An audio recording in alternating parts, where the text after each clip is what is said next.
Nomenclature से related index 12.6, जिनमें पहला जो आपको दिख रहा है फिनाइल है, पीएच जो दिख रहा है फिनाइल है, फिर CH2 COOH। तो इसमें आप समझिए कि आपकी चेन यहीं रुक जाएगी 1 2 3 में, क्योंकि ये रिंग आपकी ब्रांच की तरह ट्रीट की जाएगी, सब्स्टिट्यूएंट मानोगे आप इसे। तो 3 पे फिनाइल है, रिंग को आप क्या मानते हो, फिनाइल बोलते हो जब ब्रांच की तरह ट्रीट करते हो। और 3 कार्बन को क्या बोलते हैं, प्रोपेन, और उसमें सफिक्स लगा देंगे आप ओइक एसिड। ये पहला हुआ। दूसरे वाले में CH3 होल ट्वाइस है, तो CH3 एक सीधा जोड़ दें आप अगले वाले कार्बन से और एक ब्रांच, फिर डबल बॉन्ड बना दें। डबल बॉन्ड के बाद आपको दिख रहा है CHCOOH। फिर आपका मेजर फंक्शनल ग्रुप या प्रायोरिटी कौन पाएगा, कार्बोक्सिलिक एसिड।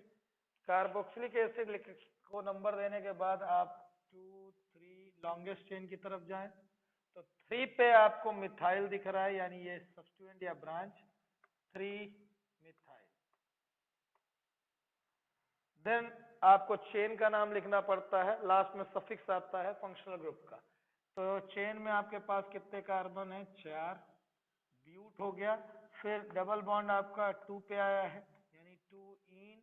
अब ये हमेशा फर्स्ट नंबर पे आता है, तो 1 ओइक एसिड लिखो या सीधे ओइक एसिड, इनोइक एसिड। ये सेकंड हुआ। अब थर्ड वाले में आपको एक रिंग दी जा रही है 5 कार्बन की, इसमें एक तरफ सब्स्टिट्यूशन में COH है और एक मिथाइल। तो मिथाइल वाले को प्रेफरेंस तो देना नहीं, आपको पता है कि प्रेफरेंस कौन पाएगा, है ना।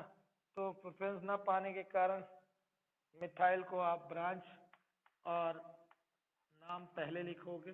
तो ब्रांच का नाम, फिर मेन चेन का नाम, फिर फंक्शनल ग्रुप का नाम। ये एक कॉमन रूल अपने दिमाग में रखो।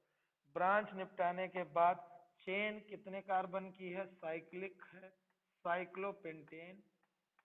और मैंने कुछ देर पहले ये कहा कि ये कार्बोक्सिलिक एसिड ग्रुप जब रिंग से बाहर रहे तो उसमें नाम ओइक एसिड ना आके क्या आता है, कार्बोक्सिलिक एसिड।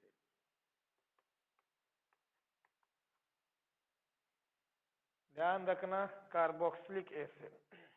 फोर्थ नंबर में रिंग बनी हुई है फिर से एक बार, लेकिन इस बार वो बेंजीन की रिंग है। उसमें COH ग्रुप जुड़ा हुआ है और 3 जगह सब्स्टिट्यूशन हुआ है नाइट्रो का, आर्थो, पैरा और आर्थो पोजीशन पे। तो यहाँ पे आप फिर पहला नंबर किसको देंगे, कार्बोक्सिलिक एसिड को। 2 पे आएगा 3 ब्लैंक, 4 पे आएगा 5 ब्लैंक, 6 पे आएगा, यानी 2, 4, 6 ट्राई नाइट्रो। उसके बाद जब बेंजीन से जुड़ा हो COH डायरेक्टली अटैच एक, तो उसे आप लिखते हो बेंजोइक एसिड, या बड़ा लिख सकते हो बेंजीन कार्बोक्सिलिक एसिड। और अगर आपके बेंजीन में, जैसे इसके अलावा अगर आप समझें, तो बेंजीन में जैसे यहाँ पे भी COH है, यहाँ भी है COH, तो आप क्या नाम लिखेंगे, बेंजीन डाइओइक एसिड नहीं, रिंग से दोनों बाहर आप पा रहे हो, नंबरिंग रिंग के अंदर होगी, benzene 1 2 di carboxylic acid, benzene 1 2 di carboxylic acid.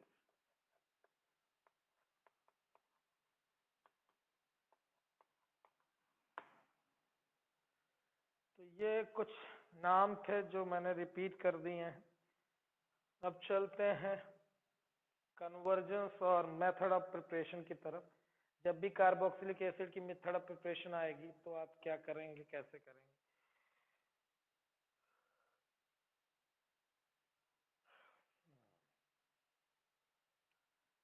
यहाँ पे पहली मेथड ऑफ प्रिपरेशन जो दिख रहा है फ्रॉम अल्कोहल्स, तो अगर आपको याद है कि अल्कोहल्स से आराम से ऑक्सीडेशन से एल्डिहाइड और कार्बोक्सिलिक एसिड बन जाते थे। तो जो रिएजेंट आपने पीछे पढ़े थे उनमें से एक आप अल्कलाइन KMnO4 यूज ही कर सकते हैं।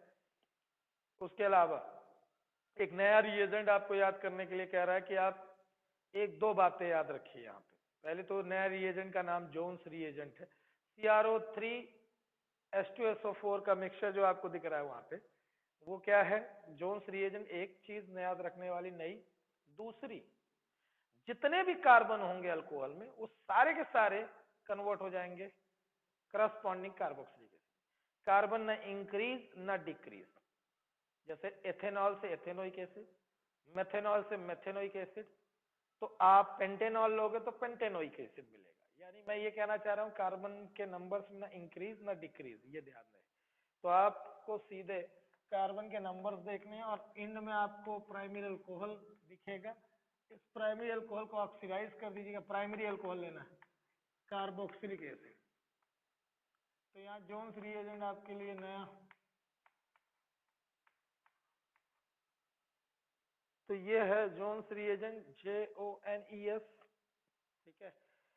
इसके बाद अगले पेज में जाइए तो आपको मिलेगा बहुत जरूरी कन्वर्जन, और इससे रिलेटेड कई रिएक्शंस बनाने वाला हूं मैं, और कन्वर्जन्स आपको हैं भी इससे रिलेटेड।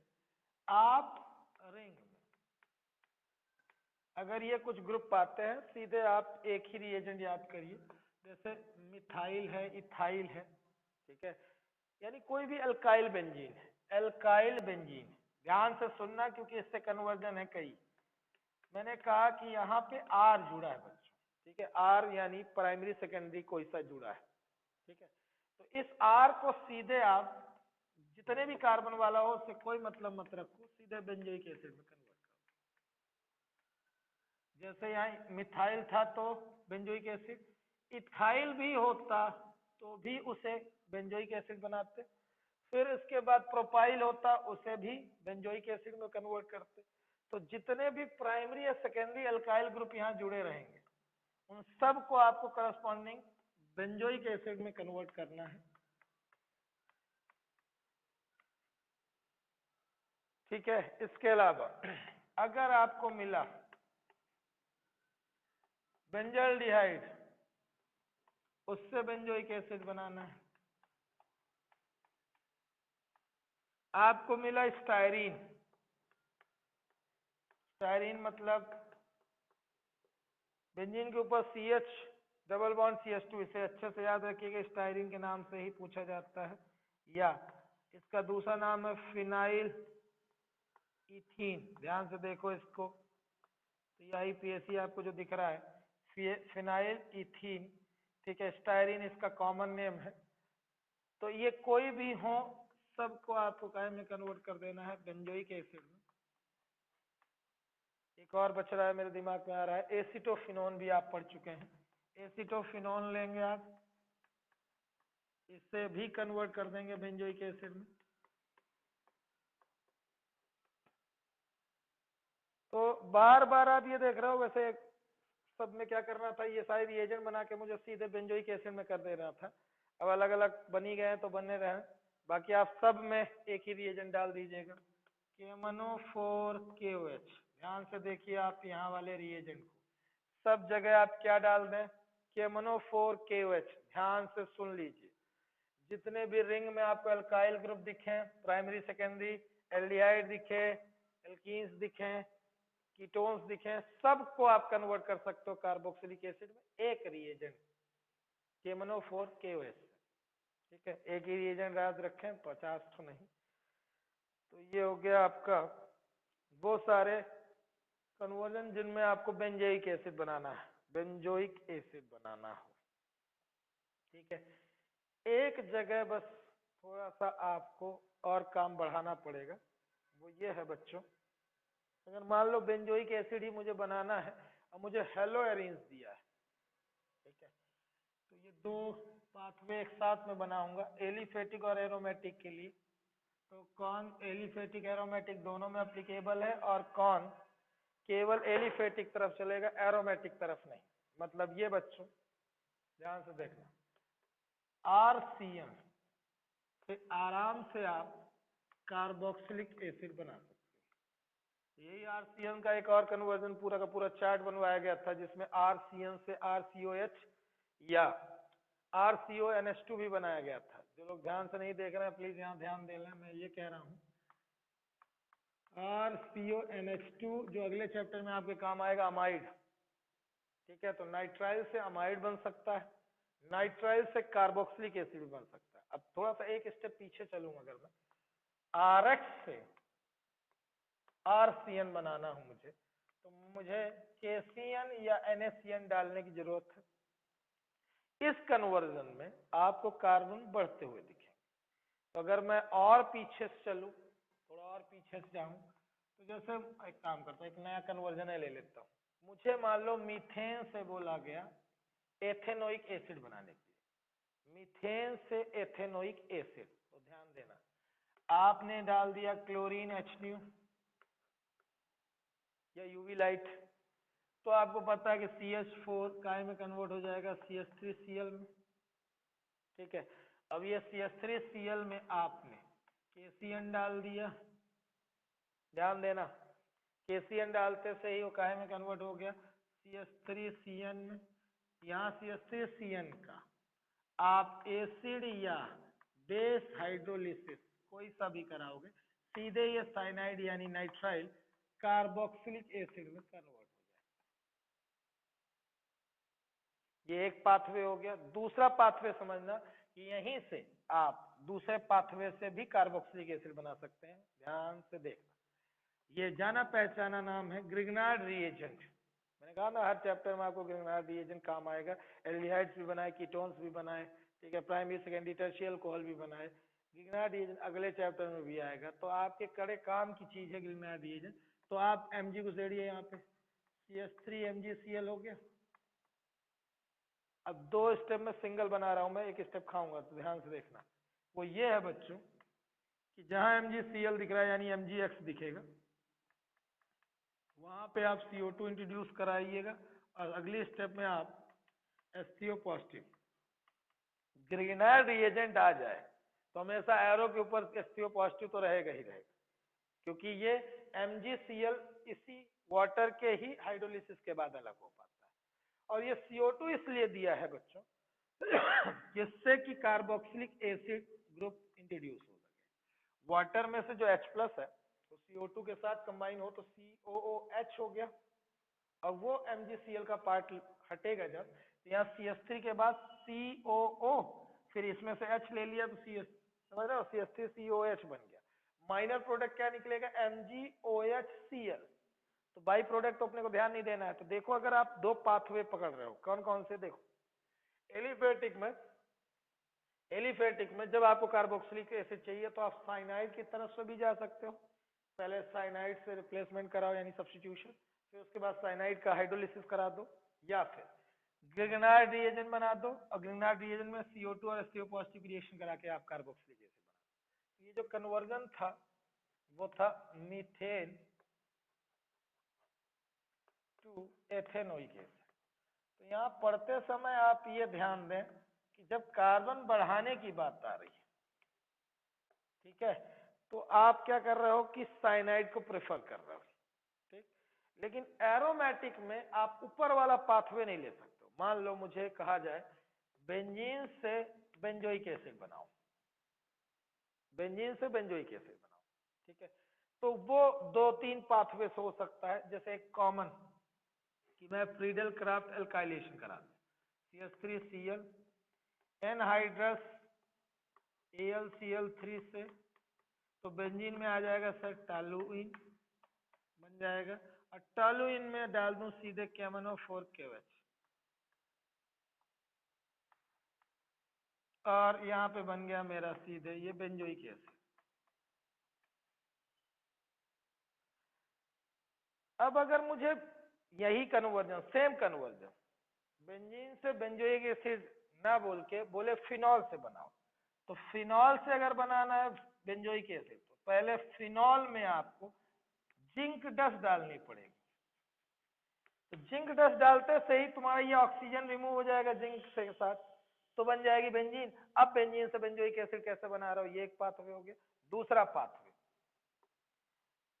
इसलिए क्योंकि आपको ये इंटरमीडिएट से बेंजोइक एसिड पूछेगा तो डिफिकल्ट है, ध्यान देना।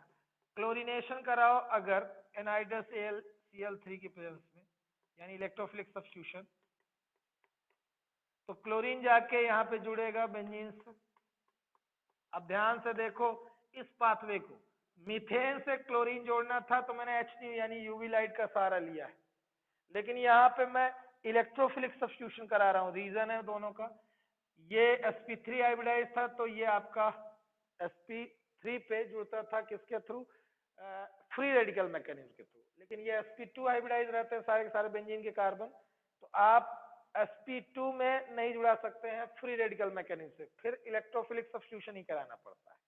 मैं ये पाथवे इसलिए बता रहा हूँ बच्चों की कन्वर्जन में आपको क्लोरोबेंजीन टू फिनॉल आ चुका है, क्लोरोबेंजीन से बेंजोइक एसिड बनाने के लिए आ गया। तो क्लोरोबेंजीन को पहले आप मैग्नीशियम से ट्रीट कराएंगे। जिनके दिमाग में साइनाइड वाला पाथवे आएगा वो गलत है, ध्यान रखना कि क्लोरीन हटा के आप साइनाइड डायरेक्ट नहीं ला सकते, क्योंकि आपको याद हो हेलोएरिन्स का न्यूक्लियोफिलिक सब्स्टिट्यूशन आसान नहीं था। 4 बड़े कारण थे, resonance, difference in hybridization, instability of phenyl cation due to possible repulsion.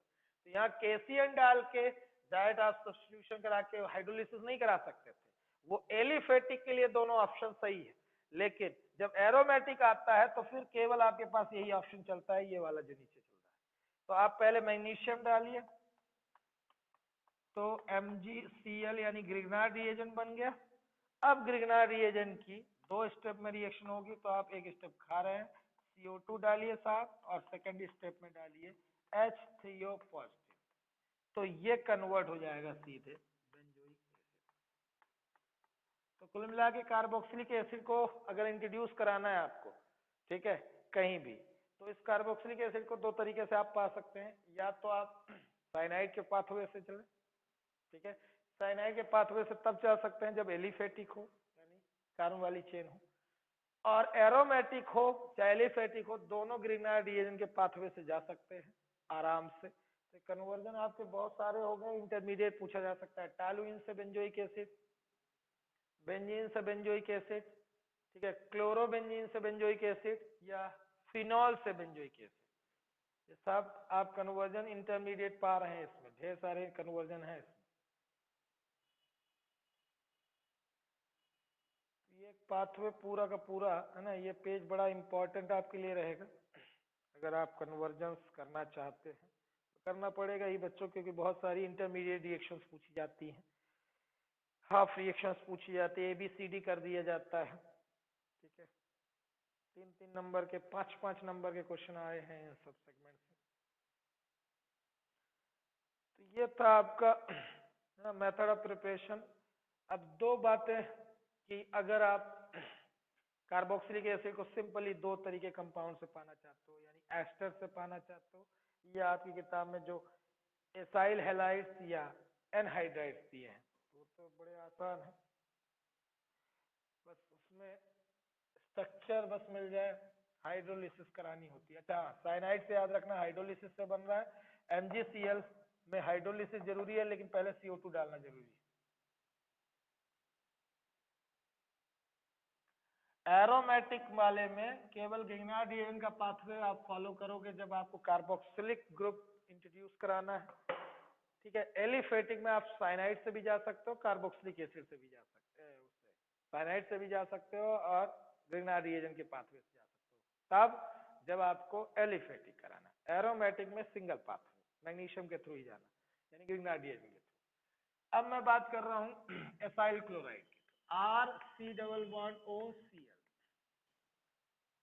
बच्चों ये एसाइल क्लोराइड है, आसान है, हाइड्रोलिसिस कराओ, फिर से आप OH निगेटिव अगर ले रहे हो तो यहाँ पे Cl हटेगा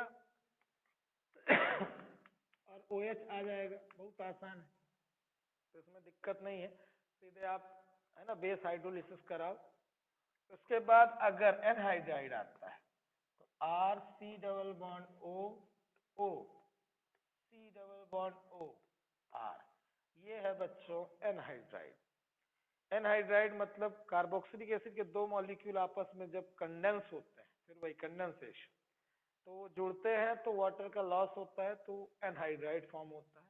तो फिर से आप वही है कि एसिड या बेस हाइड्रोलिसिस कराइए, यानी वाटर आपका आना चाहिए। तो H और OH देखना, एक बॉन्ड तोड़ता हूँ, कोई एक बॉन्ड तोड़ो तो ऑक्सीजन पे निगेटिव चार्ज तो H प्लस ला के जोड़ दो, और इसके ऊपर पॉजिटिव चार्ज तो OH ला के जोड़ दो।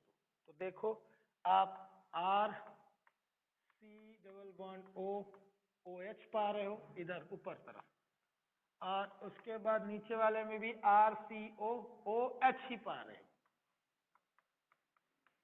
जिनको नहीं समझ में आ रहा तो दोहरा दोहरा काम हो गया है, तो एक काम करते हैं, एक में डैश ले लेते हैं।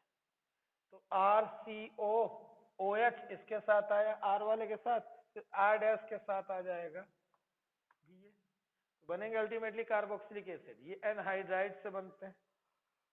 तो अलग अलग दो एग्जांपल लिया है उसने, बेंजोइक एनहाइड्राइड लिया है और बेंजोइक एथेनोइक एनहाइड्राइड लिया है। तो कुछ नहीं, आपको R को चेंज करना है, C6H5 लिया दोनों तरफ तो बेंजोइक एनहाइड्राइड, एक में C6H5 और एक में CH3 लिया तो आपका वो हो जाएगा बेंजोइक और एथेनोइक।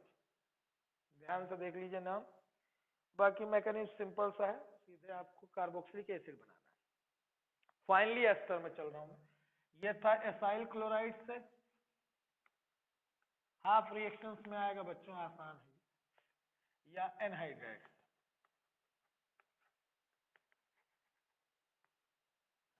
अब आते हैं फ्रॉम एस्टर।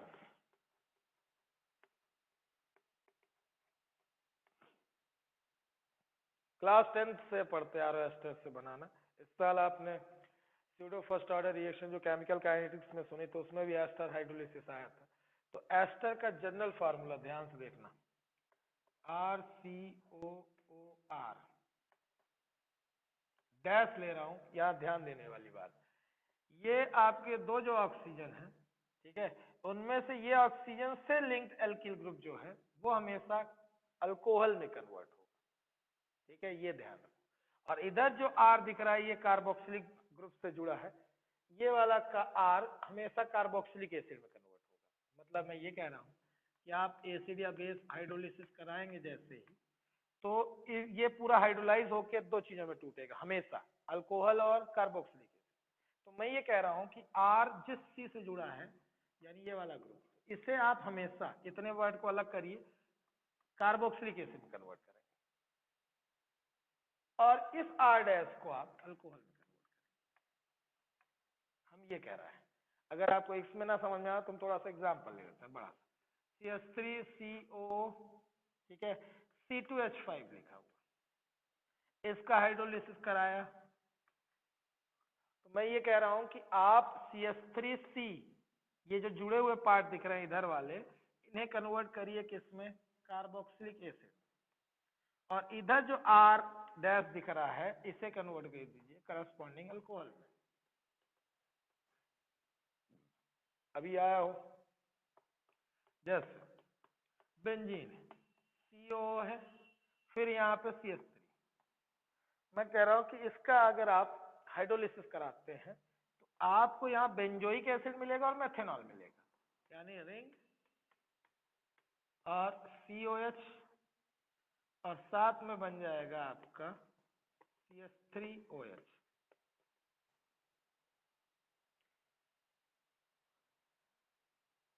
तो ये था आपका, ठीक है, कितने कन्वर्जन जो हुए सब कार्बोक्सिलिक एसिड बना रहे थे।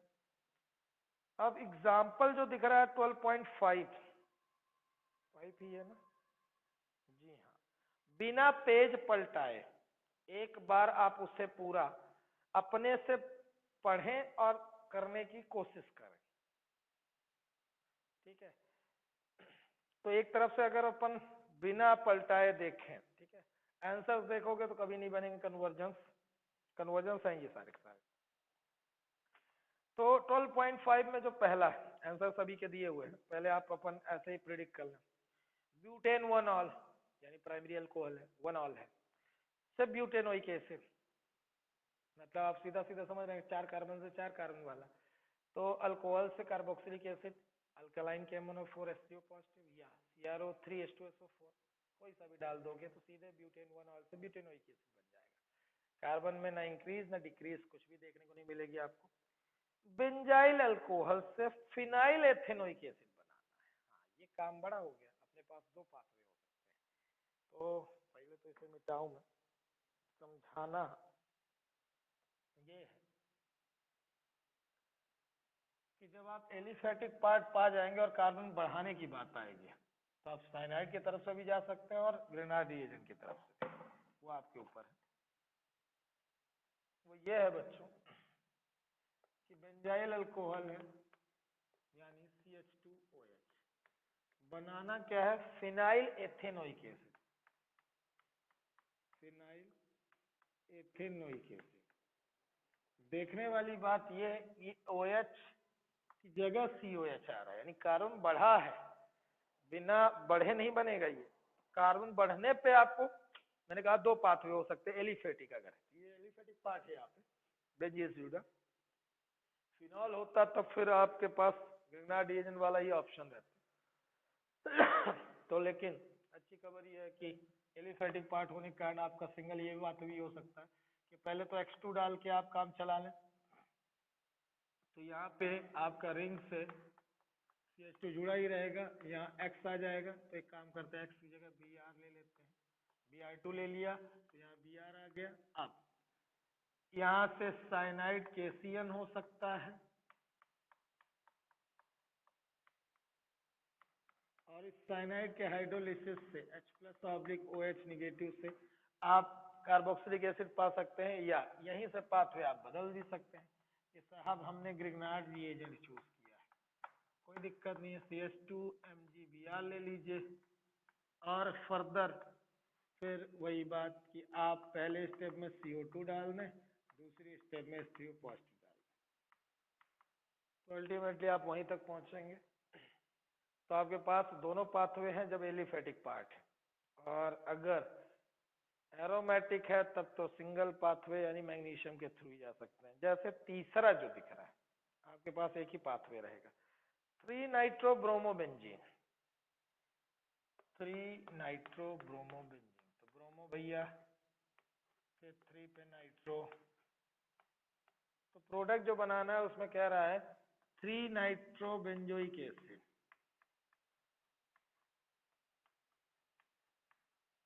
तो नाइट्रो के साथ तो परिवर्तन नहीं पा रहे हो आप, मतलब सीधा सीधा ये कह रहा है कि जहां ब्रोमीन है वहीं COH लाओ, ठीक है। आप मैग्नीशियम डालिए, मैग्नीशियम जैसे ही डालेंगे तो ये बन गया ग्रिग्नार्ड रिएजेंट, नाइट्रो वहीं रहे जहां थे। अब आप फिर 2 स्टेप करिए, पहली स्टेप में CO2 डालिए, दूसरी स्टेप में H3O पॉजिटिव, तो MgBr की जगह कौन आ जाएगा, COOH। अब ये कन्वर्जन आपके समझ में आ रहे हो तो बेहतर है। अगला आपका है 3-मिथाइल एस्टोफिनोन, नहीं 4-मिथाइल एस्टोफिनोन है, बेंजीन 1,4 डाइकार्बोक्सिलिक एसिड। ध्यान से देखना, अभी सबसे पहले आज की क्लास में ऐसा ही कुछ किया गया, 4-मिथाइल एसिटोफिनोन है। मैंने कहा केवल एक रिएजेंट जहां भी रिंग से कीटोन, एल्डिहाइड या अल्काइल ग्रुप दिखे, KMnO4 KOH डाल दीजिए। जैसे ये डालेंगे रिंग में दोनों जगह आपको क्या मिल जाएंगे, कार्बोक्सिलिक एसिड। तो अगर आपको दिखाई दे रहा हो strong oxidising agent KMnO4 KOH डालने पे बेंजीन 1,4 डाइकार्बोक्सिलिक एसिड मिल जा रहा है। फिर आपसे बोला है साइक्लोहेक्सीन से हेक्सेन 1,6 डाइओइक एसिड, ध्यान से देखना, साइक्लोहेक्सीन,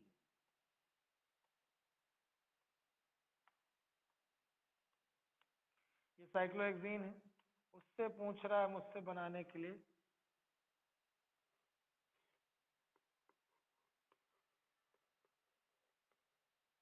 अगर गिनो तो आपको कुछ समझ में आ रहा हो कि यहाँ साइक्लोहेक्सीन तो है, यहाँ क्या है 1 2 3 4 5 6 6 कार्बन हुए लीनियर, तो ये हेक्सेन हुआ क्योंकि रिंग में नहीं है, ये अलग हुआ। हेक्सेन पे 1 पे और 6 पे डाइओइक एसिड है क्योंकि चेन में आ रहे हैं कार्बोक्सिलिक एसिड। तो आपको करना क्या पड़ रहा है कि इसको क्लीव करना पड़ रहा है, फिर फर्दर ऑक्सीडेशन कराना है, ठीक है। तो अगर रिंग वाला है, या आपको मैंने कहा ना कि तोड़ना हो आप ओजोनोलाइसिस करा दीजिए, तो ये टूट जाएगा तो एल्डिहाइड में कन्वर्ट होगा, फर्दर ऑक्सीडेशन करा दीजिए KMnO4 की वजह से। जो लोग नहीं समझ पा रहे हैं तो वो ओजोनोलाइसिस याद नहीं आ रहा होगा उनका। पिछले चैप्टर में एल्डिहाइड्स बनाने के लिए, कीटोन्स बनाने के लिए अपन ने क्या सीखा था सर, एल्कीन्स का ओजोनोलाइसिस। तो आप यहीं पे तोड़ेंगे, यहां से जैसे ही टूटेगा, टूटने के बाद इधर भी एल्डिहाइड इधर भी एल्डिहाइड, फर्दर उसका ऑक्सीडेशन होगा तो हमेशा एल्डिहाइड आराम से टॉलेंस स्पेलिंग कुछ भी डाल दो तो काहे में कन्वर्ट हो जाते हैं करस्पॉन्डिंग कार्बोक्सिलिक एसिड। लास्ट आ रहा है ब्यूटेनॉल से ब्यूटेनोइक एसिड, यही एल्डिहाइड से आराम से कार्बोक्सिलिक एसिड में डालना बनाना हो, टॉलेंस स्पेलिंग, ठीक है, bromine water, alkaline KMnO4, bears reagent, आराम से कोई सा भी डालो, हमेशा एल्डिहाइड आराम से काहे में कन्वर्ट हो जाता है कार्बोक्सिलिक एसिड में, ठीक है। तो ये वो कन्वर्जन्स थे जिनको आप आराम से कर सकते हैं, अगर इतना ही पढ़े हैं जितना अभी आज हुआ है उतने में ही हो जाएंगे। इंटेक्स 12.7 बता दिया गया, 1 मिनट में जल्दी सुन लें, खुद से कर लेंगे, जिन्हें नहीं आएगा पूछ लेंगे बाद। So how each of following compounds can be converted to benzoic acid? Ethyl benzene KMnO4 डाल दो, इथाइल सीधे हट के बेंजोइक एसिड में कन्वर्ट हो जाएगा। एसिटोफिनोन अभी आपके सामने ही आया था, KMnO4 डाला है, एस्टोफिनोन कार्बोक्सिलिक एसिड में कन्वर्ट हो गया। ब्रोमोबेंजीन वाला पाथवे ये वाला चलेगा, ब्रोमोबेंजीन में मैग्नीशियम डालो ग्रिग्नार्ड रिएजेंट, फिर CO2 HCO+ डालो तो बेंजोइक एसिड बनेगा। और लास्ट फिनाइल इथीन यानी वही स्टायरीन, सीधे KMnO4 डाल के काम समाप्त करना है, ठीक है। मिलते हैं कल, धन्यवाद।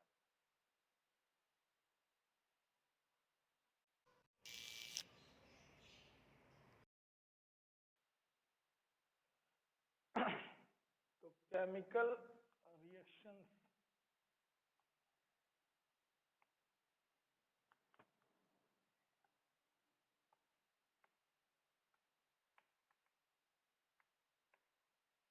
कार्बोक्सिलिक एसिड की केमिकल रिएक्शंस।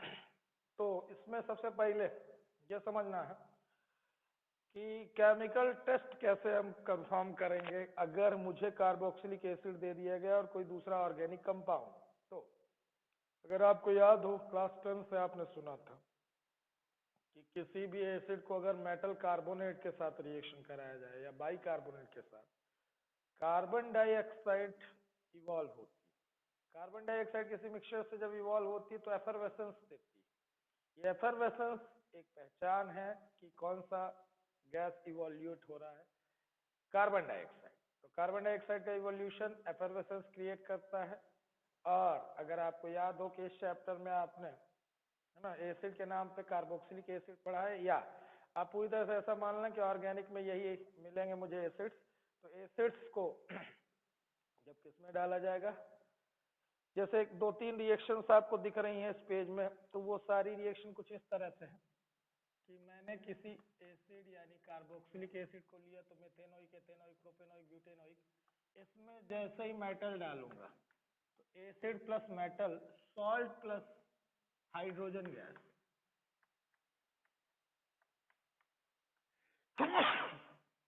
ये कौन सी गैस इवॉल्व हुई, हाइड्रोजन गैस। दूसरे केस में अगर आप एसिड की रिएक्शन बेस से कराते हैं तो acid plus base gives salt plus water, salt आपको वही मिलेंगे सोडियम सॉल्ट।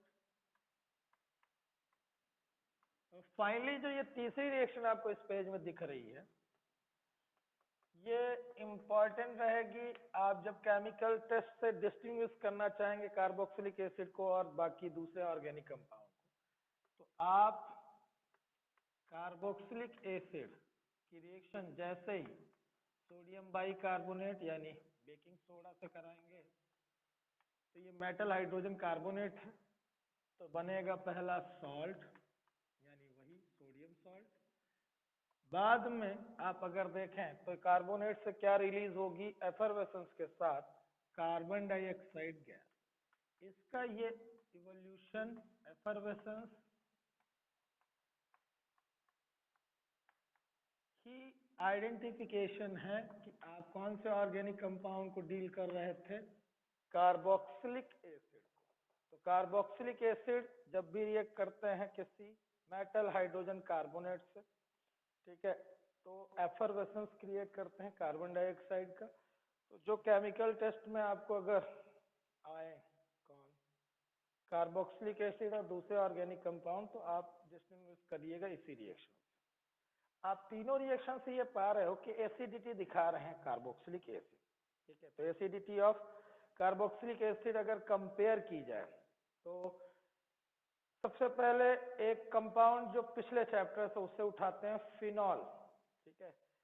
तो फिनॉल ज्यादा एसिडिक होता है कि कार्बोक्सिलिक एसिड, अगर ऐसा क्वेश्चन आए, या दूसरे तरीके से कि कार्बोक्सिलेट आयन और फिनॉक्साइड आयन में कौन ज्यादा स्टेबल है, ऐसा पूछा जाए, या उनकी स्टेबिलिटी से ही आप एसिडिक कैरेक्टर डिफाइन कर पाए।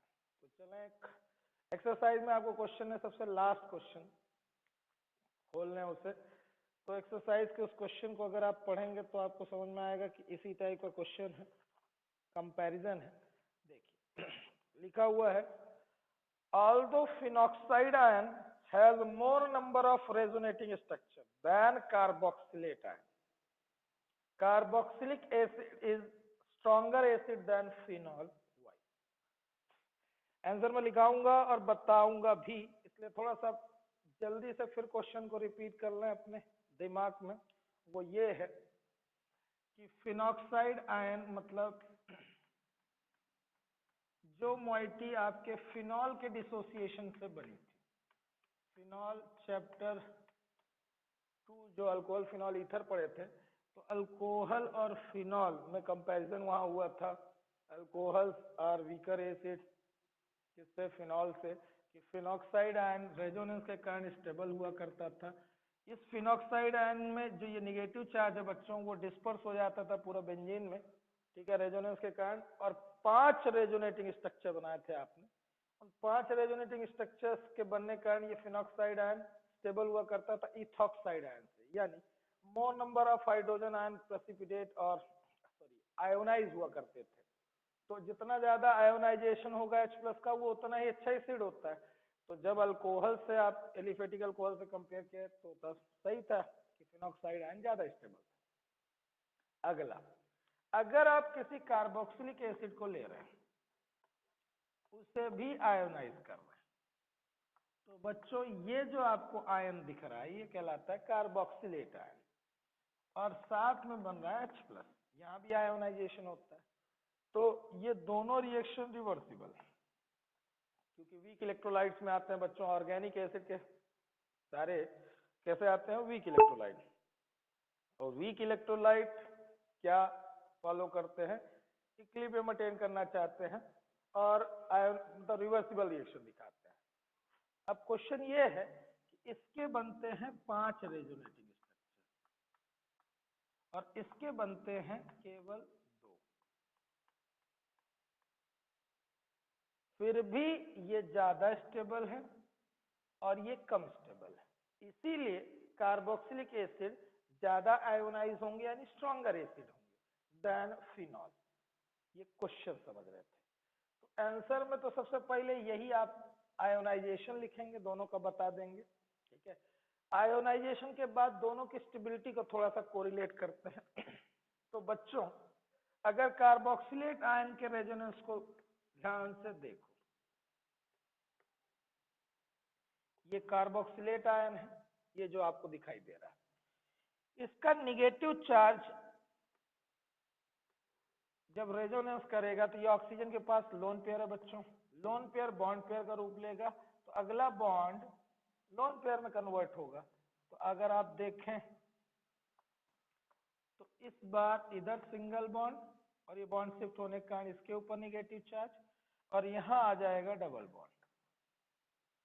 ठीक है, फिर अगर मैं कहूँ कि ये इंटरचेंजेबल है, मतलब ये आप देखिए रेजोनेंस में हर एक कैनोनिकल फॉर्म एक दूसरे में कन्वर्ट होते रहते हैं, तो फिर इसमें कन्वर्ट होगा, तो ये इसमें कन्वर्ट होता रहेगा, ये इसमें, तो एक तरीके से मैं कहूँ कि इनका एक इंटरमीडिएट बन जाएगा कुछ इस तरह से, रेजोनेंस हाइब्रिड जिसको बोलते हैं। तो रेजोनेंस हाइब्रिड को अगर आप गौर से देखें तो निगेटिव चार्ज डिस्पर्स हो रहा है इन दोनों ऑक्सीजन के ही बीच में बार बार। बच्चों, किसी भी स्ट्रक्चर में आपको कार्बन के ऊपर निगेटिव चार्ज आते हुए नहीं दिख रहा। फिनॉक्साइड के जब 5 रेजोनेटिंग स्ट्रक्चर देखेंगे आप, तो उसमें पहले और आखिरी बस में ऑक्सीजन के ऊपर निगेटिव चार्ज आता है, बाकी 3 स्ट्रक्चर्स में वो कार्बन के ऊपर होता है। तो जब किसी रेजोनेटिंग स्ट्रक्चर में मोर इलेक्ट्रोनिगेटिव एटम के ऊपर निगेटिव चार्ज रहता है, वो ज्यादा स्टेबल होता है rather than those structures where negative charge is carried by less electronegative atom।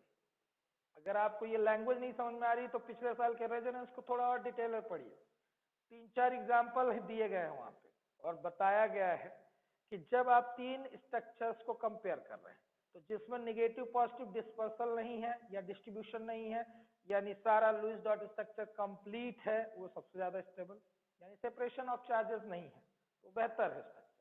किसी में सेपरेशन हुआ, ठीक है, फिर अगले वाले स्ट्रक्चर में भी हुआ, तो एक स्ट्रक्चर जिसमें निगेटिव मोर इलेक्ट्रोनिगेटिव के ऊपर हो, ठीक है, और लेस इलेक्ट्रोनिगेटिव के ऊपर पॉजिटिव चार्ज हो, वो स्ट्रक्चर ज्यादा स्टेबल होगा अगले ऐसे स्ट्रक्चर से जिसके ऊपर उल्टा हो जाए, मतलब मोर इलेक्ट्रोनिगेटिव के ऊपर पॉजिटिव चार्ज और लेस इलेक्ट्रोनिगेटिव के ऊपर निगेटिव चार्ज। मेरी बात अगर आप नहीं समझ पा रहे हैं तो ऐसा लिखिएगा, ये पिछले साल की बातें हैं, कि जैसे एक स्ट्रक्चर है, ठीक है,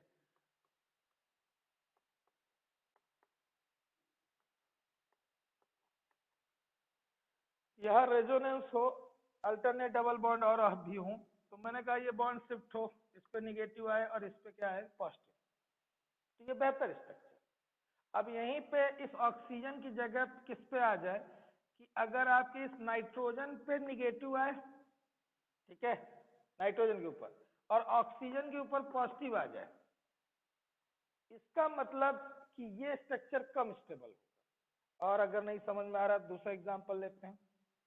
मैं ये कह रहा हूं कि आप फिनॉक्साइड के रेजोनेंस में ये पा रहे हो कि जिन जिन स्ट्रक्चर्स में ऑक्सीजन के ऊपर निगेटिव चार्ज है तब तो ठीक है, लेकिन जब वो कार्बन के ऊपर वरी करता है, तो कार्बन और ऑक्सीजन की इलेक्ट्रोनेगेटिविटी अगर कंपेयर करोगे तो कौन ज्यादा इलेक्ट्रोनेगेटिव, ऑक्सीजन। तो उस इलेक्ट्रॉन क्लाउड को बियर करने की कैपेबिलिटी किसके पास है, ऑक्सीजन के पास, कार्बन के पास उतनी नहीं।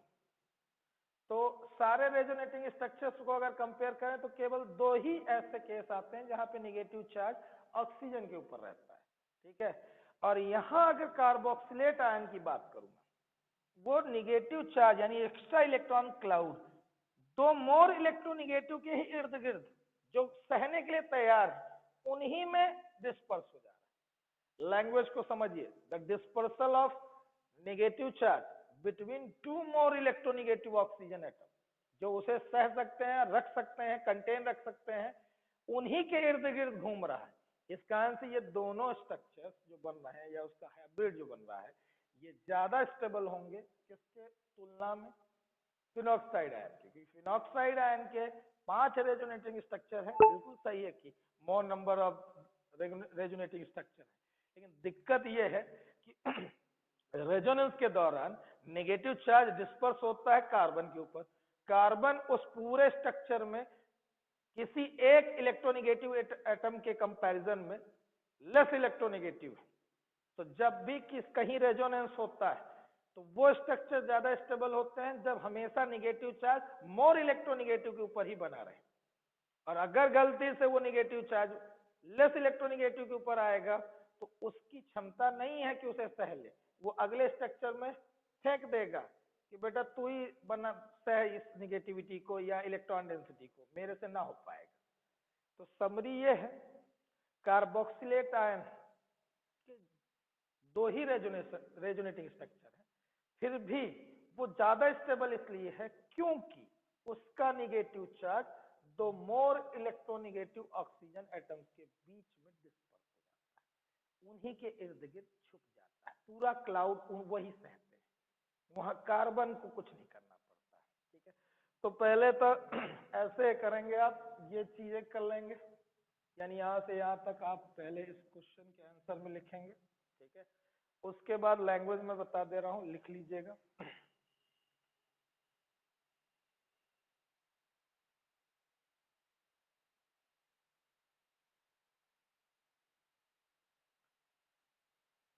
Those organic compounds where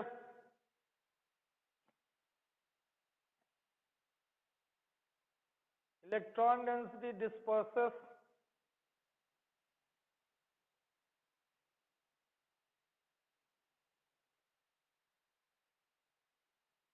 on more electronegative atoms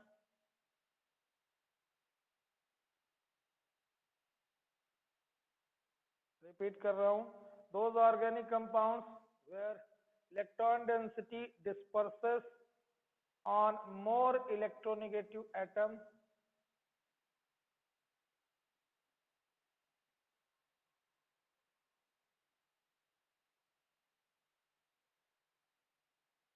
are stable.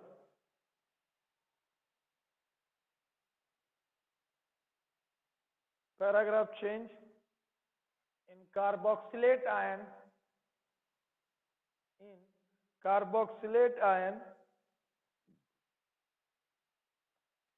electron density disperses between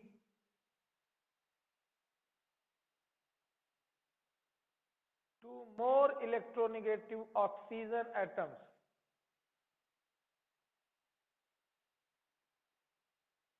Repeat. In carboxylate ion, electron density disperses between two more electronegative oxygen atoms through resonance.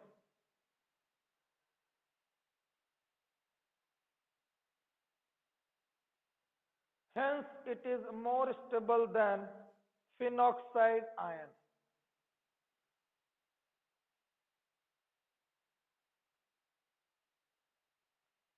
तो language, reactions और resonance में काफी है, 3 number आपको मिलने हैं। अगर आपके पास वक्त मिला तो आप फिनॉक्साइड आयन के भी रेजोनेंस बना दीजिएगा वक्त मिलने पे। ठीक है, बाकी यहीं तक आप उसका आंसर लिखेंगे। ठीक है, और एक बात अपने दिमाग में बैठा लें, कार्बोक्सिलिक एसिड पूरी ऑर्गेनिक में सबसे स्ट्रॉन्गर एसिड। ठीक है, इनमें एसिडिटी का ऑर्डर हम पढ़ेंगे, अभी इसके बाद वही टॉपिक है, लेकिन दिमाग में ये बैठे कि कार्बोक्सिलिक एसिड बाकी जहां भी हम दूसरी जगह एसिडिक एक्शन पढ़े उनसे बेहतर है। ठीक है, रीजन यही है जो अभी आप पढ़े, और इसी से आगे का ऑर्डर पूरा डिसाइड होगा। मतलब जो भी चीज आके इस कार्बोक्सिलेट आयन को स्टेबल बनाएगी वो उतना ही ज्यादा एसिडिक होगी। कहने का मतलब, अगर मैं यहाँ पे कार्बोक्सिलेट आयन देख रहा हूँ, इस रिएक्शन में देखिएगा, आयोनाइजेशन के बाद इस एसिड को, आयोनाइजेशन के बाद अगर ये कार्बोक्सिलेट आयन स्टेबल हो जाएगा तो ये इंटरेक्शन हट जाएगा, यानी इंटरेक्शन का मतलब यहाँ पे H+ फिर आके नहीं जुड़ेगा और रिवर्स रिएक्शन कम होगी। मैं चाह रहा हूं कि फॉरवर्ड जाए, क्यों? क्योंकि एसिडिक एक्शन बढ़ाना है अगर किसी को तो ज्यादा से ज्यादा आयोनाइजेशन कराए, यानी H+ को दूर करे। तो H+ को दूर तभी रख सकता है जब ये कार्बोक्सिलेट आयन स्टेबल हो। तो कार्बोक्सिलेट आयन को स्टेबल बनाने वाले जितने भी ग्रुप होंगे उन सबको इलेक्ट्रॉन विथड्रॉइंग ग्रुप कहते हैं, और electron withdrawing group carboxylate ion की स्टेबिलिटी को बढ़ाते हैं।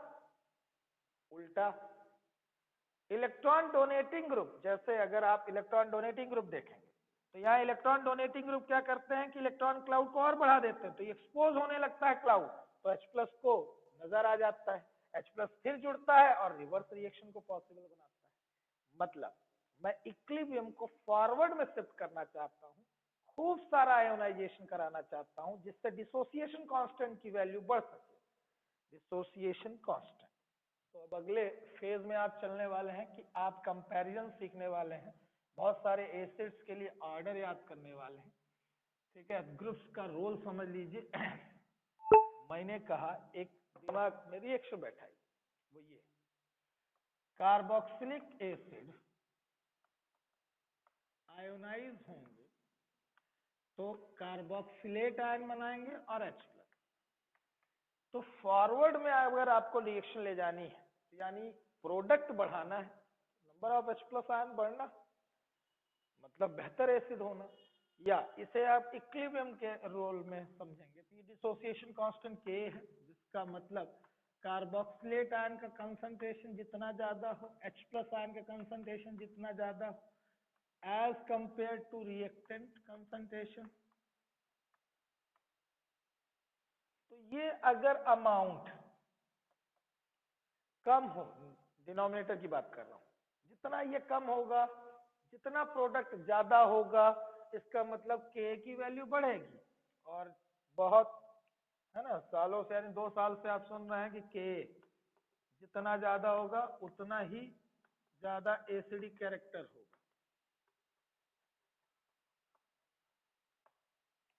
तो बच्चों डिसोसिएशन बढ़ाना है तुम्हें, डिसोसिएशन कांस्टेंट की वैल्यू बढ़ाना है, तो इसका मतलब रिएक्शन कहाँ की ओर जाए, फॉरवर्ड।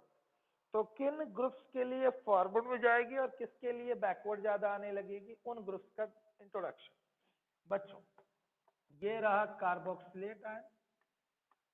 तो अगर मैं यहाँ पे इलेक्ट्रॉन विथड्रॉइंग ग्रुप जोड़ूंगा तो वो क्या करेगा देखना, वो इलेक्ट्रॉन क्लाउड को अपनी तरफ खींचेगा।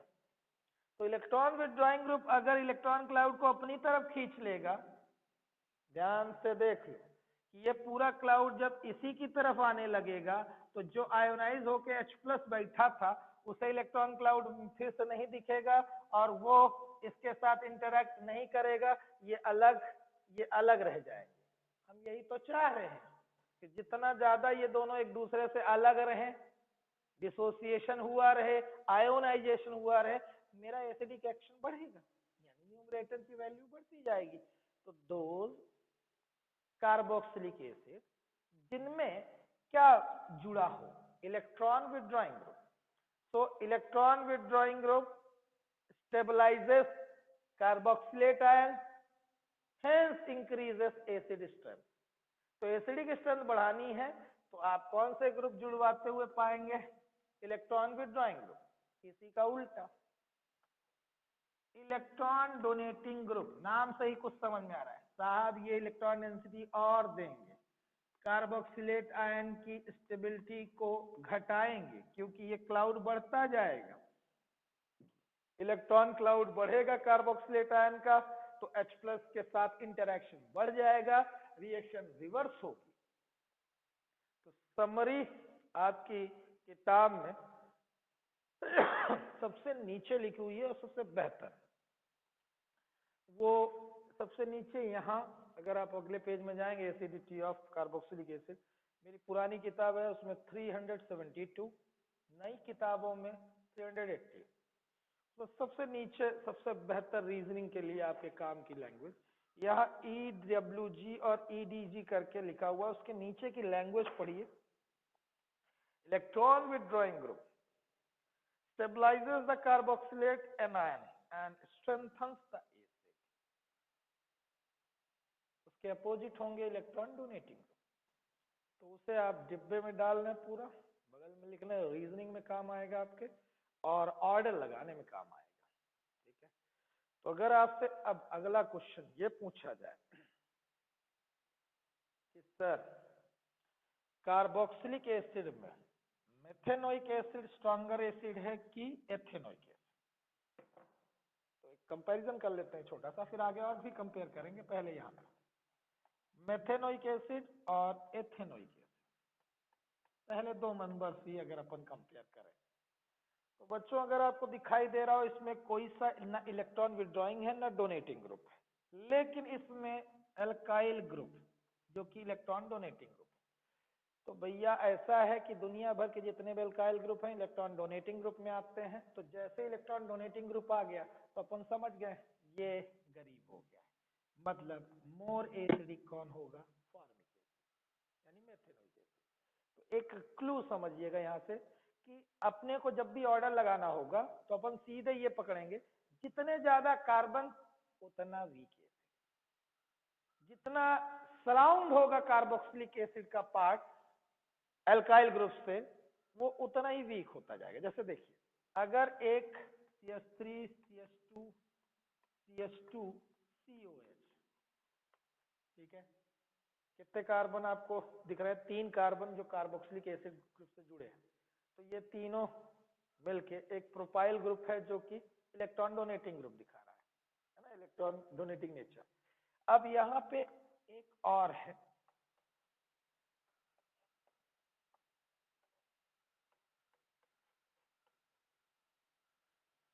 अगर इसमें समझ जाएं आप तो फिर इलेक्ट्रॉन विड्रॉइंग वाला फिर करते हैं, आगे डोनेटिंग इफेक्ट देखें। तो यहाँ पे इस कार्बोक्सिलिक एसिड तक इस एल्काइल, लिटरली एल्काइल का तो मेन इसकी ये एल्काइल ग्रुप मेथाइल, तो यहाँ पे इंटरेक्शन देखें अगर तो ये इंटरवेनिंग आपके कोवेलेंट बॉन्ड बढ़ गए हैं तब जाके कार्बोक्सिलिक एसिड तक पहुंच रहे हैं। और यहाँ देखें अगर इस कार्बोक्सिलिक एसिड से दोनों तरफ से आपको एल्काइल ग्रुप दिख रहे हैं कि ये क्या दे रहे हैं, इलेक्ट्रॉन क्लाउड। तो ये ज्यादा वीक एसिड होगा कि ये वीक एसिड होगा, तो वीकर एसिड अगर मुझे दिखाई दे रहा है तो ये ज्यादा। मैंने कहा कार्बोक्सिलिक एसिड जितने ज्यादा सराउंड होंगे नजदीक किससे, इलेक्ट्रॉन डोनेटिंग ग्रुप से, वो उतना ही वीक होता जाएगा। और सेम ऐसा ही कि अगर कार्बोक्सिलिक एसिड के बाद अगले कार्बन पे एक इलेक्ट्रॉन विड्रॉइंग ग्रुप जुड़ा है, मान लो फ्लोरीन, और कार्बोक्सिलिक एसिड से 1 2 दूसरे कार्बन पे जुड़ा है कोई इलेक्ट्रॉन विड्रॉइंग ग्रुप। अब आप समझिए कि इसका एसिडिक एक्शन इसलिए ज्यादा होगा क्योंकि कार्बोक्सिलिक एसिड के बाद इंटरवेनिंग कोवेलेंट बॉन्ड कम ही है तभी आ गया ये, मतलब 1 2 दूसरे पे ही है और यहाँ पे 1 2 तीसरे अपने कोवेलेंट बॉन्ड पे आ रहा है। तो इलेक्ट्रॉन विड्रॉइंग ग्रुप ये ज्यादा दिखाएगा कि ये, सर ये ज्यादा दिखाएगा, क्योंकि इलेक्ट्रॉन विड्रॉइंग ग्रुप जितना नजदीक रहेगा कार्बोक्सिलेट आयन से उतना ज्यादा इफेक्ट।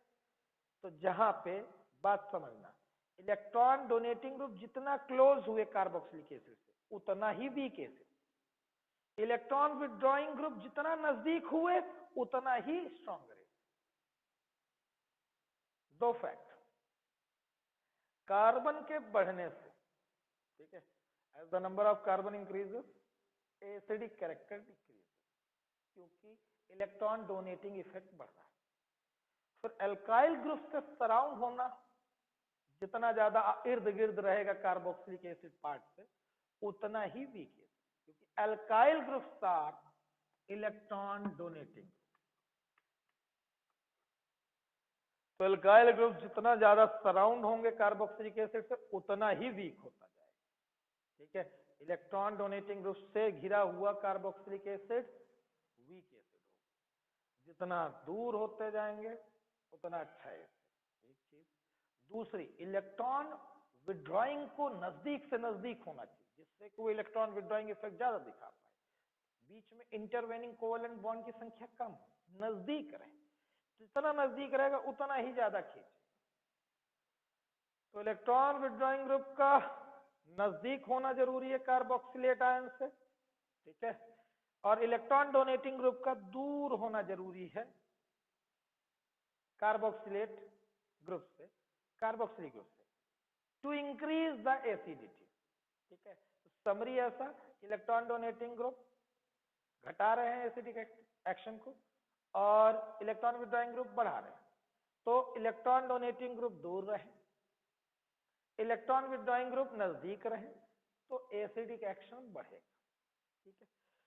और आपकी किताब ने पूरे इलेक्ट्रॉन विड्रॉइंग ग्रुप चुन चुन के पूरे चैप्टर से निकाल दिए हैं और उनका एक पूरा परफेक्ट ऑर्डर दे दिया है। तो अगर आप किताब में है पेज नंबर 373 381, 373 पुरानी किताबों में, नई किताबों में 381, सबसे टॉप में कुछ ऑर्डर दिख रहा है आपको, फिनाइल यानी बेंजीन, फिर आयोडाइड, ब्रोमाइड, क्लोराइड, फ्लोराइड, तो ये तो ऑर्डर आपने पहले भी सुना, ठीक है। उसके बाद साइनाइड, देन नाइट्रो, और देन आ रहा है CF3। तो अगर किसी भी एसिड में आपको CF3 दिख गया जुड़ा हुआ, मतलब आप समझ लीजिए कि सबसे स्ट्रॉन्ग एसिड होगा। भाई कारण है उसका ना, भाई एक कार्बन जिससे 3-3 फ्लोरीन जुड़े हैं, मतलब अगर वो उससे कार्बोक्सिलिक एसिड जुड़ा है तो उसकी तो जान ही जाने वाली है, क्योंकि एक फ्लोरीन खींचेगा इधर, फिर दूसरा, फिर पूरा क्लाउड खींच के अपनी तरफ ले जाएंगे, ठीक है। तो जबरदस्त इलेक्ट्रॉन विड्रॉइंग इफेक्ट मिलेगा आपको CF3 केस में। तो ये डिक्रीजिंग ऑर्डर आप याद कर लेंगे हर हालत में, इंक्रीजिंग डिक्रीजिंग जो भी लिखा हुआ है। और दूसरी चीज, जितने भी ऑर्डर यहाँ पे बने हुए हैं, कहने का मतलब पूरा समझाया गया है, तो एलिफेटिक पार्ट समझाया गया है। एरोमेटिक में मैं फिर आता हूँ। एरोमेटिक कुछ याद करें कि पिछली बार भी फिनॉल में एक बार इलेक्ट्रॉन विड्रॉइंग ग्रुप जोड़ के देखे थे, एक बार इलेक्ट्रॉन डोनेटिंग ग्रुप। तो अगर मेरे पास कार्बोक्सिलेटेड कार्बोक्सिलिक एसिड में बेंजोइक एसिड मिल रहा है, ये रहा बेंजोइक एसिड, एक बार इसमें इलेक्ट्रॉन डोनेटिंग ग्रुप जोड़ लेते हैं, जैसे मिथाइल जोड़ लें या मिथॉक्सी जोड़ लें, और एक बार इसी बेंजोइक एसिड में अपन इलेक्ट्रॉन विड्रॉइंग ग्रुप,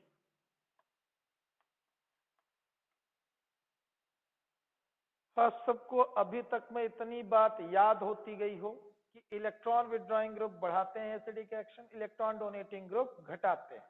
तो ये ऑर्डर आपके लिए इतना आसान कि यहाँ पे डोनेटिंग ग्रुप हैं जो बेंजीन की इलेक्ट्रॉन डेंसिटी बढ़ाएंगे, इन टर्न इसकी बढ़ेगी।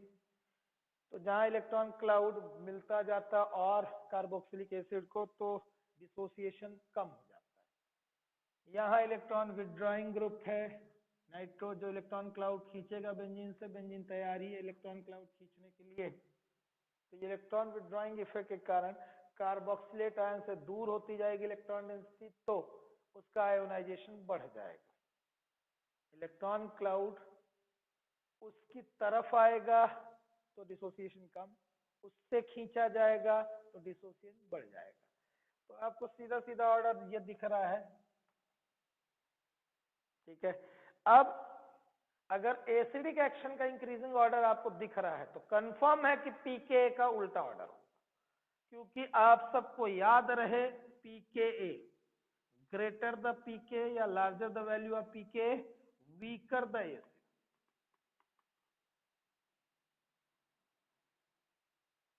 पीके की वैल्यू बढ़ने से एसिडिक एक्शन कम होता है। तो यहाँ पे सबसे स्ट्रॉन्गर एसिड ये है, तो आपको पीके वैल्यू दिया है यहाँ पे 3.41 इस वाले की।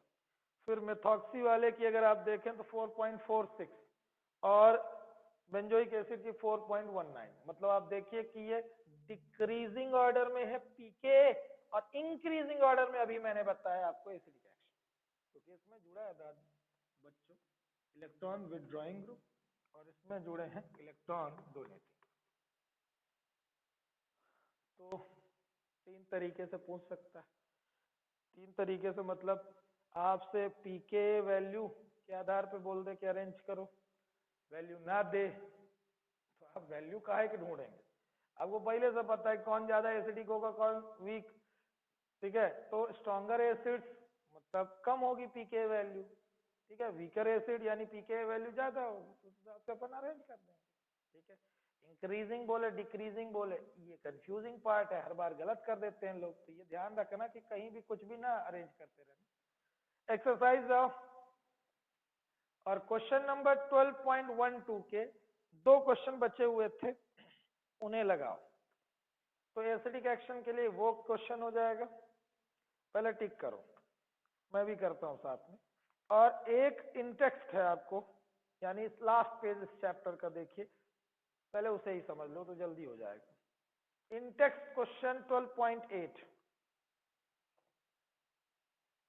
तो उसमें आपसे कहा गया which acid of each pair shown here would you expect to be stronger. तो ये पेयर में से आपको पकड़ना है कि कौन सा एसिड ज्यादा बेहतर है, तो कुछ तो वर्बली ही सॉल्व हो जाएंगे। वो वाला ऑर्डर पीछे वाला याद रखेंगे तब, ठीक है। Phenyl, iodine, bromine, chlorine, fluorine, then cyanide, then nitro, then CF3, वो पूरा ऑर्डर याद हो जाएगा तब। यहाँ लिखा हुआ पहले पेयर में एस्टिक एसिड CH3COOH, CO2H का मतलब COOH यानी एस्टिक एसिड, और उस वाले अगले वाले में फ्लोरोएस्टिक एसिड। तो यहाँ एस्टिक एसिड में मिथाइल इलेक्ट्रॉन डोनेटिंग था, वहीं पे फ्लोरीन जोड़ने से वो इलेक्ट्रॉन विड्रॉइंग इफेक्ट दिखाने लगा। साफ साफ इलेक्ट्रॉन विड्रॉइंग ग्रुप बढ़ाते हैं एसिडिक रिएक्शन, यानी पहले पेयर में सेकंड मोर एसिडिक होगा या स्ट्रॉन्गर एसिड होगा। दूसरे वाले में फ्लोरीन है पहले में और एक में क्लोरीन है, यानी 12.8 इंटेक्स के सेकंड में अगर हम देखें तो एक है CH2FCOH और दूसरा है CH2ClCOOH। तो आपको पता है कि Cl और फ्लोरीन फ्लोरीन में ज्यादा मतलब इलेक्ट्रोनेगेटिव कौन है, तो इसका भी इलेक्ट्रॉन विड्रॉइंग इफेक्ट ज्यादा होगा, तो ये ज्यादा स्ट्रॉन्गर एसिड हो जाएगा। थर्ड, ध्यान से देखिएगा इंटरवेनिंग कोवेलेंट बॉन्ड्स का क्या रोल है। देखिए इस वाले, ये जो सबसे इन में CH2 उसके साथ फ्लोरीन जुड़ा है, देन CH2 CH2 COH, ठीक है। और अगले वाले में उसी के साथ जो है CH3 है, देन CH, इससे फ्लोरीन जुड़ा है, फिर CH2 COOH। अल्टीमेटली दोनों में 4-4 कार्बन वाला ही कार्बोक्सिलिक एसिड है, लेकिन फ्लोरीन की प्रेजेंस देखिए किसमें नजदीक है और किसमें दूर। तो अगर आप देखें इंटरवेलिंग कोवेलेंट बॉन्ड 1 2 3 के बाद आ रहा है फ्लोरीन, यहाँ 1 2 के बाद ही आ जा रहा है, यानी नजदीक है इस वाले में, यानी ये स्ट्रॉन्गर एसिड होगा उसके कंपैरिजन में। फोर्थ नंबर सबसे आसान है, एक में आप बेंजीन के साथ पैरा पोजीशन पे CF3 पा रहे हैं और एक में CH3 पा रहे हैं। तो जिन लोगों को इतना आसान भी मिले तो बेहतर है कि आप ये सबसे स्ट्रॉन्गेस्ट आप देख रहे थे अभी हमारे ऑर्डर में था, इसमें इलेक्ट्रॉन डोनेटिंग ग्रुप है, इसमें इलेक्ट्रॉन विड्रॉइंग ग्रुप है, ठीक है। तो ये हो गया आपका इंडेक्स, और आप एक्सरसाइज के क्वेश्चंस को लगा लें, ठीक है। 12.12 12वें क्वेश्चन के सेकंड और थर्ड में एसिडिक ऑर्डर है, ठीक है। तो इसे लगा लें और प्रॉब्लम आएगी तो पूछ लेना। यानी वो प्रॉपर्टीज जो एसिडिक नेचर्स को दिखाते हैं, जो केमिकल टेस्ट में भी आएंगे, एसिडिक ऑर्डर में भी लगाने के लिए आएंगे। तो लास्ट क्लास की समरी में अगर मैं जाऊं तो हमने पढ़ा ये कि जैसे जैसे कार्बोक्सिलिक एसिड में कार्बन के नंबर्स बढ़ाते हैं अपन, ठीक है, तो इलेक्ट्रॉन रिलीजिंग ग्रुप या इलेक्ट्रॉन डोनेटिंग ग्रुप के बढ़ने का डिक्रीज होती है एसिडिटी। या इस तरह से कहें कि दो हमने ग्रुप्स पढ़े, इलेक्ट्रॉन विड्रॉइंग ग्रुप और इलेक्ट्रॉन डोनेटिंग ग्रुप। तो electron withdrawing group acidic character को बढ़ा रहे थे, एसिडिक स्ट्रेंथ को बढ़ा रहे थे, जिनमें पूरा ऑर्डर ही मिला मुझे, फिनाइल से आयोडीन, फिर bromine, chlorine, fluorine, cyanide, nitro, ये आपने देखा।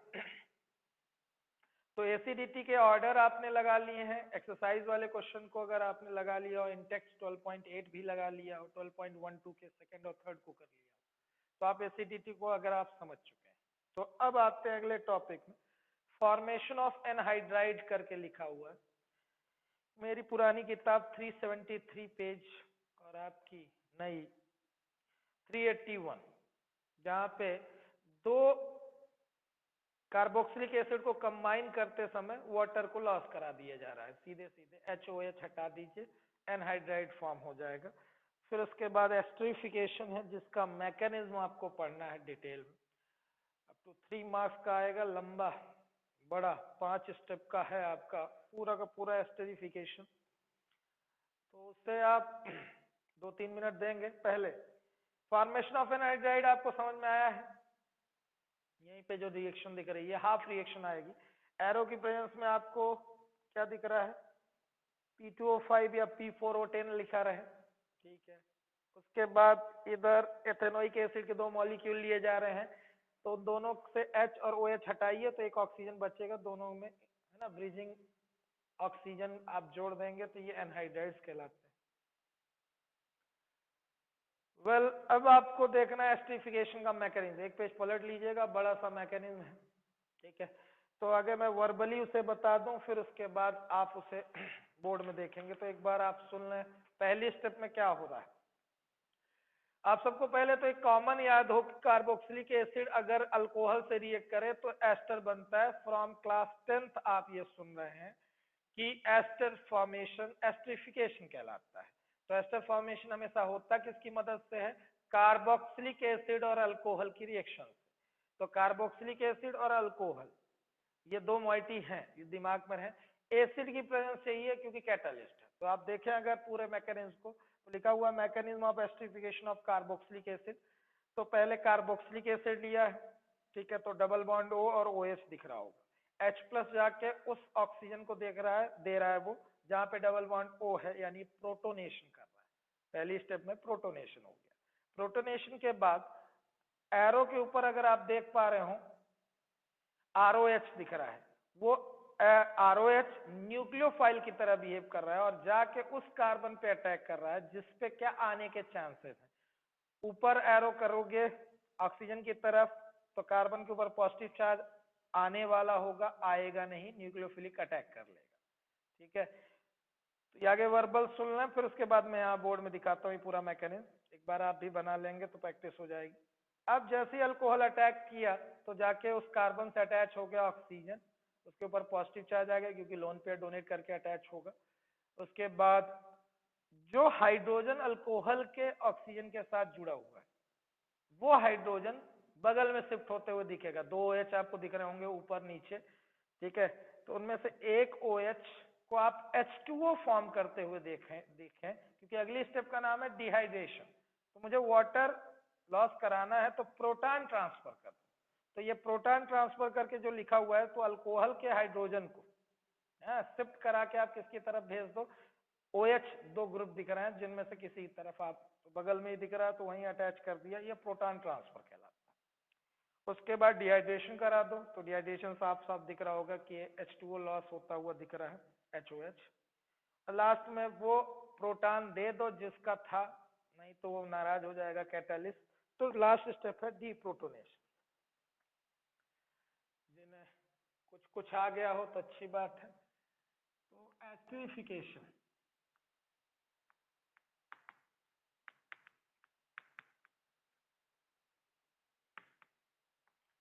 एक जनरल रिएक्शन आपके लिए, RCOOH ये रहा कार्बोक्सिलिक एसिड, जिसकी रिएक्शन अगर ROH यानी अल्कोहल से हो तो डैश इसीलिए ले रहा हूं जिससे आपको याद है कि अल्काइल ग्रुप डिफरेंट डिफरेंट हो तो भी हो जाएगा ये, ठीक है, सिमिलर होंगे तो भी हो जाएगा।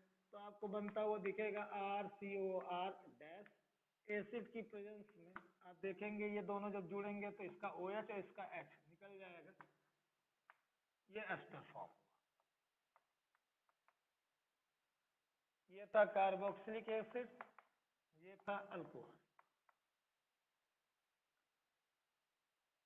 तो इन रिएक्शंस को अगर मैकेनिज्म में कन्वर्ट करने के लिए बोलता है, यानी right the mechanism of esterification, तो आप मैकेनिज्म में आएंगे और हर एरो में आप स्टेप का नाम लिखते जाएंगे, चाहे ऊपर एरो के या नीचे लिख दीजिएगा कहीं भी। तो आप कार्बोक्सिलिक एसिड का एक्सपोज्ड स्ट्रक्चर बनाएंगे जिसमें ऑक्सीजन के पास लोन पेयर उस तरफ दिखाइए जिसमें आप प्रोटोनेशन करने वाले हैं, यानी H प्लस को आप डोनेट करेंगे, यानी H प्लस का जुड़ता हुआ आप सेगमेंट देखेंगे तो इसे आप क्या नाम देंगे, प्रोटोनेशन। प्रोटोनेशन आप इसी ऑक्सीजन से कराइएगा।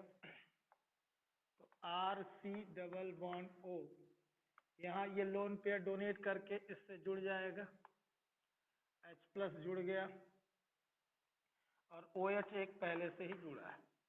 अगली स्टेप में ऑक्सीजन उस तरफ रखिए अल्कोहल का, जिससे लोन पेयर डोनेट करके इस कार्बन पे न्यूक्लियोफिलिक अटैक करते हुए दिखा सके। सर इसी कार्बन पे एक न्यूक्लियोफिलिक अटैक करेगा, उसका रीजन ऑक्सीजन पे पॉजिटिव चार्ज आ चुका है, जो फटाक से इस डबल बॉन्ड को तोड़ेगा। डबल बॉन्ड कमजोर होता है, पता हो पाई बॉन्ड, तो पाई बॉन्ड को स्विच करके अपनी तरफ लाएगा। जब अपनी तरफ ले जाएगा तो इस कार्बन के ऊपर पॉजिटिव चार्ज आने वाला है, तो ये पॉजिटिव चार्ज आने नहीं पाएगा, उसके पहले ही न्यूक्लियोफिलिक अटैक हो जाएगा अल्कोहल। तो ये रहा आपका सेकेंड स्टेप का नाम, न्यूक्लियोफिलिक अटैक। अब जो मोइटी बनेगी ध्यान से देखिएगा कि R वहीं था, C वहीं है। ये बॉन्ड जब उधर शिफ्ट होगा तो ऑक्सीजन न्यूट्रल हो जाएगा OH, और ये आके यहाँ पे जुड़ेगा ऑक्सीजन, उससे H जुड़ा हुआ है। ऑक्सीजन चूंकि लोन पेयर डोनेट करके जुड़ रहा है तो इसलिए पॉजिटिव चार्ज, और ये R एल्काइल ग्रुप जुड़ा है। तो अल्कोहल आके जुड़ चुका है कार्बोक्सिलिक एसिड से, ये OH पहले से प्रेजेंट। अगली स्टेप कह रहा हूं मैं ये कि आप इस प्रोटॉन को इधर शिफ्ट कर लीजिए जो इस ऑक्सीजन से जुड़ा है, जिससे कि एस्टर की मोइटी आपको दिखने लगेगी। ठीक है, फिर बाद में डिहाइड्रेशन कराना होगा, तो प्रोटॉन ट्रांसफर इसलिए कि बाद में आप डिहाइड्रेशन करा पाए। क्योंकि आपने देखा हो कार्बोक्सिलिक एसिड और अल्कोहल से H और OH लॉस होते हैं, तो वो इस तरह से स्टेप में कि H पहले इधर ट्रांसफर होगा तो ये बॉन्ड पूरा इधर ऑक्सीजन की तरफ शिफ्ट होगा। ध्यान से देखें एरो, ये एरो इस तरफ जा रहा है, यानी ऑक्सीजन को ये पूरा का पूरा पेयर मिल जाएगा, वो न्यूट्रल हो जाएगा। जैसे ही न्यूट्रल हुआ ऑक्सीजन, H+ यहां से निकलेगा जो बगल में जाके अटैच हो जाएगा, RCOH। यहां से देखिएगा O न्यूट्रल हो चुका है, R पहले से जुड़ा हुआ है।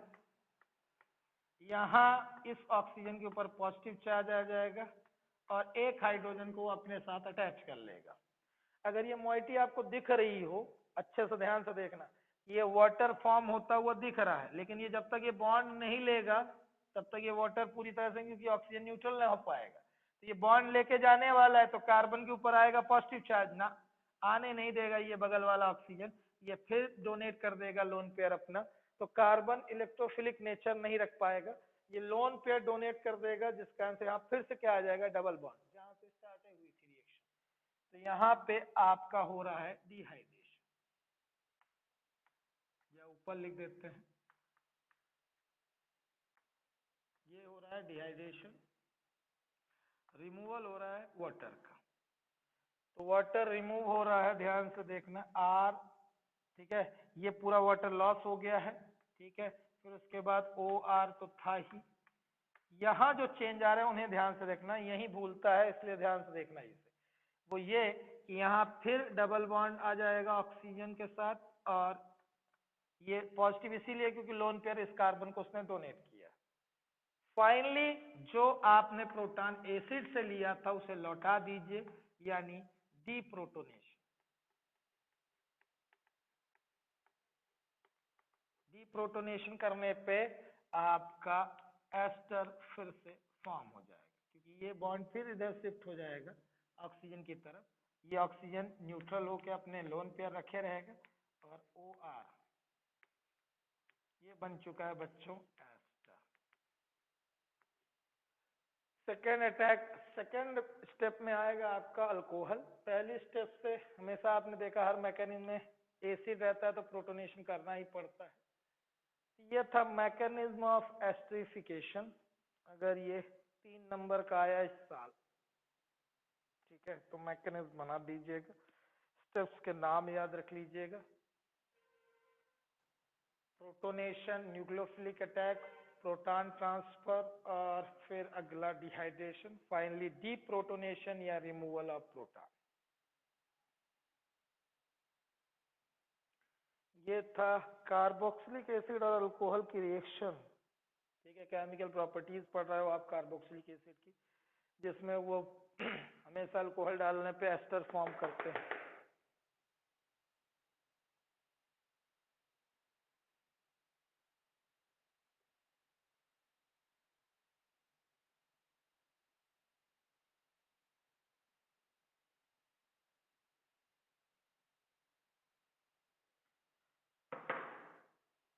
अगली रिएक्शन बहुत आसान है, SOCl2 यानी थायोनिल क्लोराइड से कराओ, PCl3 या PCl5 से कराओ। ठीक है, तो बाई प्रोडक्ट आपसे नहीं आते हैं, हाफ रिएक्शंस में इतने इंपॉर्टेंट भी नहीं होते। आप OH को हटाइए, पहले चैप्टर टाइप की रिएक्शंस दिखेंगे आपको। RCOH लिया अपन ने,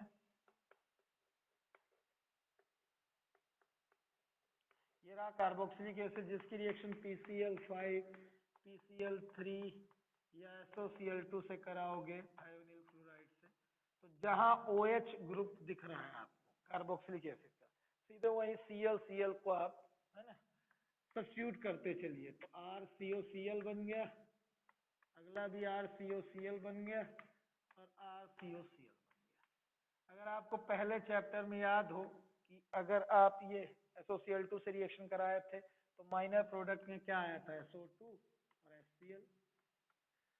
ये PCl3 के साथ आप देखेंगे कि दो और एक, इसके साथ दो और इसके साथ एक बनता है POCl3। ये पहले चैप्टर में थी आपको reaction haloalkanes haloarenes में, जब आप एल्किल हैलाइड RX बनाया करते थे। यहाँ पे एक रिएक्शन ये बनेगा H3PO3 बस, और इसमें POCl3 HCl, H2O क्या बन रहा है, HCl। तो ऐसा है बच्चों कि अगर आपको ये भूल जा रहे हैं बाई प्रोडक्ट तो कोई दिक्कत नहीं। किससे मतलब है आपका कि ये Cl इस OH को सब्स्टिट्यूट कर दे RCOH या ROH। यहाँ अगर कार्बोक्सिलिक एसिड ना भी होते, ये हाफ रिएक्शन में पूछने वाली लाइक रिएक्शन, ये आपको है ना लैंग्वेज में नहीं, पहले आया करती थी लैंग्वेज में, इनऑर्गेनिक केमिस्ट्री में था, फास्फोरस के हैलाइड्स थे आपको सिलेबस में, इस साल तो नहीं है, लेकिन अगर वहां की बात करूं तो वहां पे ये थे फिर से PCl3 PCl5 की केमिकल प्रॉपर्टीज में था, वो याद भी रखना पड़ता, तो अब है नहीं। तो अभी यहाँ पे है या अल्कोहल में है तो सीधे ROH, अगर मिले अल्कोहल तो OH को रिप्लेस करिए, Cl लाइए, एल्किल क्लोराइड आप पा जाएंगे। ठीक है, या फिर अभी RCOH में से OH हटाइए तो एसिल क्लोराइड बन रहे हैं, ये सारे के सारे एसिल क्लोराइड है, ये प्रोडक्ट एसिल क्लोराइड है, ये कार्बोक्सिलिक एसिड। तो कोई हाफ रिएक्शन आती है जिसमें एरो पे PCl3 PCl5 या SOCl2 रखता है, तो आप इसे लिख दीजिए। अगली कन्वर्जन के हिसाब से इंपॉर्टेंट रिएक्शन है, कन्वर्जन के हिसाब से, और अगले चैप्टर तक जाएंगी बच्चों। रिएक्शन विथ अमोनिया,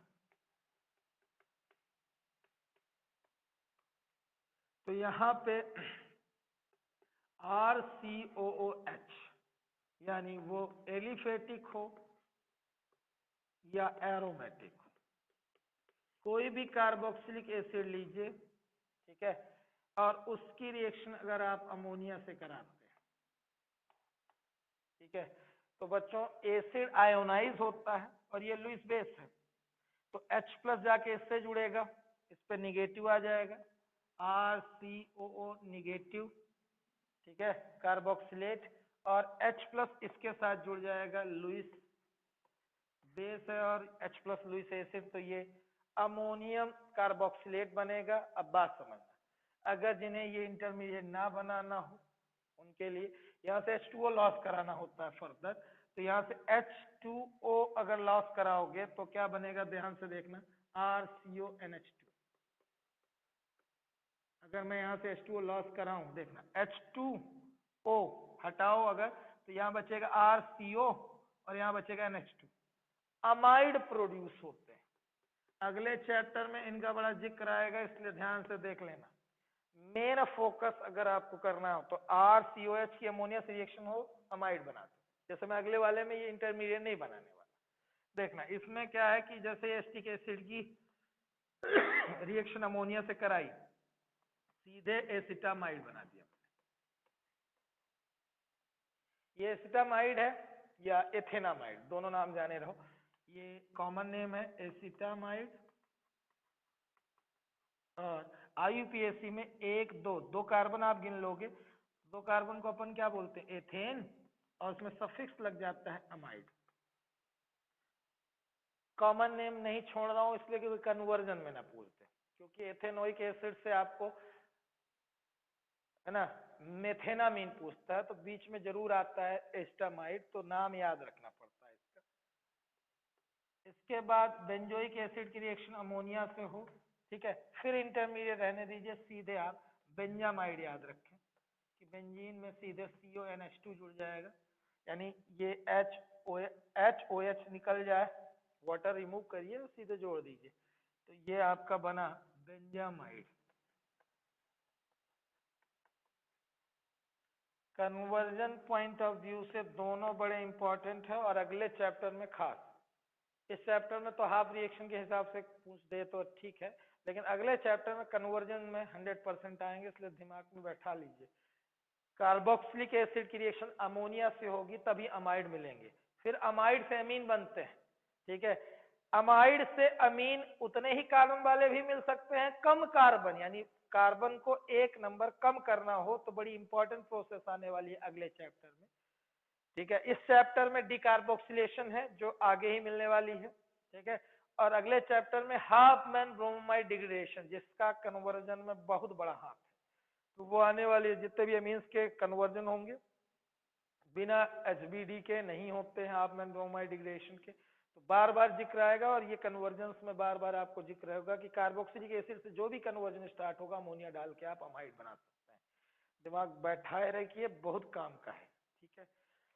उसके बाद एक बड़ा सा सेगमेंट है, उसमें भी यही काम किया है कि पहले बेंजीन 1,2 डाई कार्बोक्सिलिक एसिड लिया है, किताब अगर दिख रही हो आप लोग, किताब खोले हो तो उसमें जहाँ COH ग्रुप है सीधे आपको NH2 ला के जोड़ देना है, CONH2 थैलामाइड बनता है। तो थैलामाइड से थैलीमाइड कैसे बनता है, क्योंकि अगले चैप्टर में एक नाम फिर आएगा, गैब्रियल थैलीमाइड सिंथेसिस। थैलीमाइड जाने रही, बाकी पाथवे यहीं से स्टार्ट होगा इसी तरह से। तो एसीटेट फिर नहीं बनाते अपन, सीधे आप थैलिक एसिड लीजिए,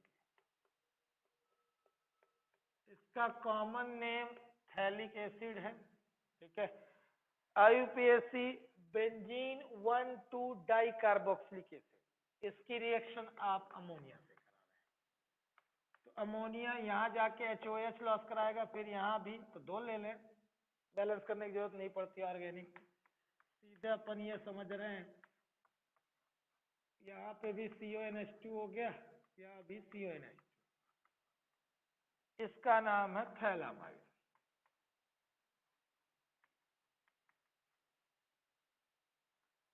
अब यहीं पे आई आएगा, थैलीमाइड बनेगा, तो फर्दर क्या करूं, इसके फिर कंडेंसेशन से अमोनिया निकालिए, देखिए NH2 और इससे एक H निकालिए, NH3 निकल जाएगा, यानी मैं निकालने के लिए कह रहा हूं आप NH3 निकालिए, तो आप देखेंगे कि नाइट्रोजन की ट्राईवैलेंसी कैसे यूज हो रही है। ये CO ग्रुप कुछ इस तरह से होते हैं, कार्बोनिल ग्रुप पार्ट, ठीक है। अब मैं कह रहा हूं कि NH3 हटा दोगे तो NH बचेगा, किसी एक तरफ पहले से जुड़ा था, दूसरे तरफ आप जोड़ दीजिए क्योंकि एक हाइड्रोजन उससे रिप्लेस होगा, तो ये जो बनता है वो दिख रहा है आपको, ये है थैलीमाइड।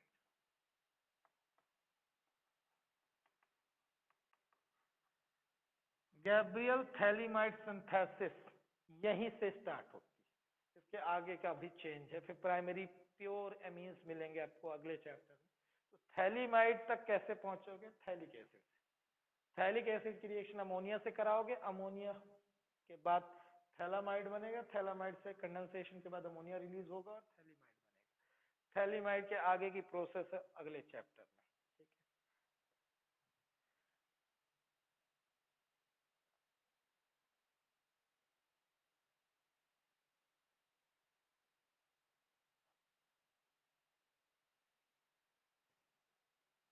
किताब में आपको दिया गया है सारा कुछ।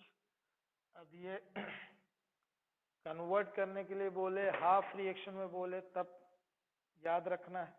उसके बाद 2-3 और रिएक्शंस हैं जिन्हें अच्छे से सुन लीजिए एक बार, फिर अब बड़े काम की रिएक्शन है, सीधी सीधी सुनी हुई है बच्चों। डिकार्बोक्सिलेशन एक नाम, कोलबेज इलेक्ट्रोलिसिस दूसरा नाम, तीसरा है HVZ। तीनों नाम बहुत जरूरी, ठीक है, नाम से पूछे जाने वाले। और एक है सिंपल रिडक्शन है कि अगर आपको याद हो कार्बोक्सिलिक एसिड से अल्कोहल बनाते थे, तो हर कार्बोक्सिलिक एसिड से प्राइमरी अल्कोहल आराम से पा सकते हो, बेंजोइक एसिड से बेंजाइल अल्कोहल, ठीक है, एथेनोइक एसिड से एथेनॉल। तो जैसे आपने पीछे पढ़ा था कि कार्बोक्सिलिक एसिड को बनाना हो तो जोन्स रिएजेंट या ऑक्सीडेशन करते हो आप अल्कलाइन KMnO4 लेके, तो अल्कोहल के ऑक्सीडेशन से बनते हैं कार्बोक्सिलिक एसिड, तो पक्का है कि कार्बोक्सिलिक एसिड के रिडक्शन से बनते होंगे अल्कोहल। यानी मैं इसकी बात कर रहा हूँ कि RCOH को आराम से आप काहे में कन्वर्ट कर सकते हो, प्राइमरी अल्कोहल याद करिए CH2OH। तो रिडक्शन करने के लिए रिड्यूसिंग एजेंट चाहिए, लिथियम एल्युमिनियम हाइड्राइड NaBH4 नाम सुना है आपने, तो LiAlH4 या NaBH4 जो भी आपको पसंद हो, कार्बोक्सिलिक एसिड में इन रिड्यूसिंग एजेंट को डालने पे वो प्राइमरी अल्कोहल में कन्वर्ट हो जाता है। ठीक, अब तीनों नाम सुनिएगा अच्छे से, डी कार्बोक्सिलेशन, कोलवेज इलेक्ट्रोलिसिस और फाइनली HVZ। तो नाम से भी है और कन्वर्जन में बड़े इंपॉर्टेंट है डी कार्बोक्सिलेशन भैया। तो डी कार्बोक्सिलेशन को अच्छे से,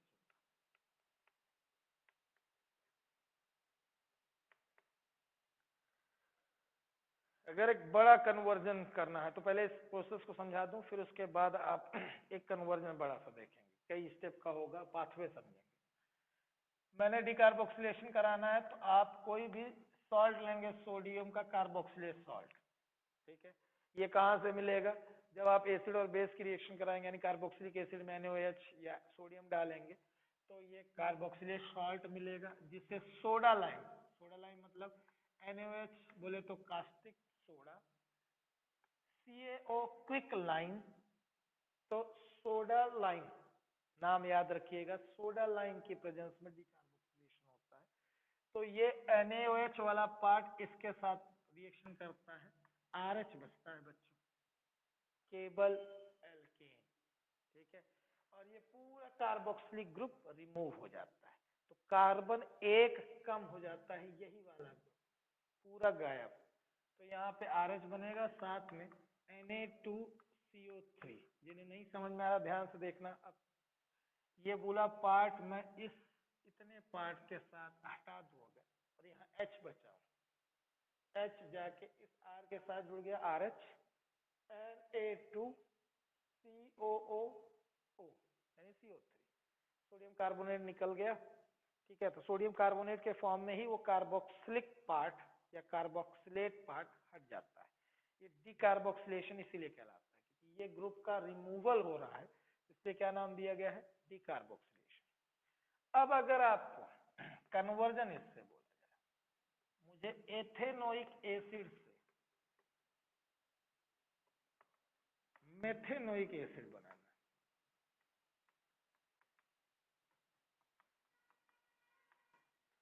तो कन्वर्जन में आपको ध्यान से देखो तो ये लिखा हुआ है क्या कि 2 कार्बन से 1 कार्बन जाना है, ठीक है, यही कन्वर्जन आपको एथेनोइक एसिड टू एथेनॉल अगर हो, ठीक है, तो एथेनोइक एसिड से मेथेनॉल, यानी आप लिख करके मेथेनॉल कर दे रहा हूं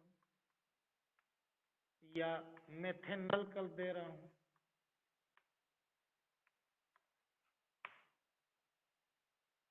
कार्बन कम करके अगर आपको कन्वर्जन में पूछता है एथेनोइक एसिड से कार्बन कम करके दिखाओ, तो आप क्या करोगे, ध्यान से देखना।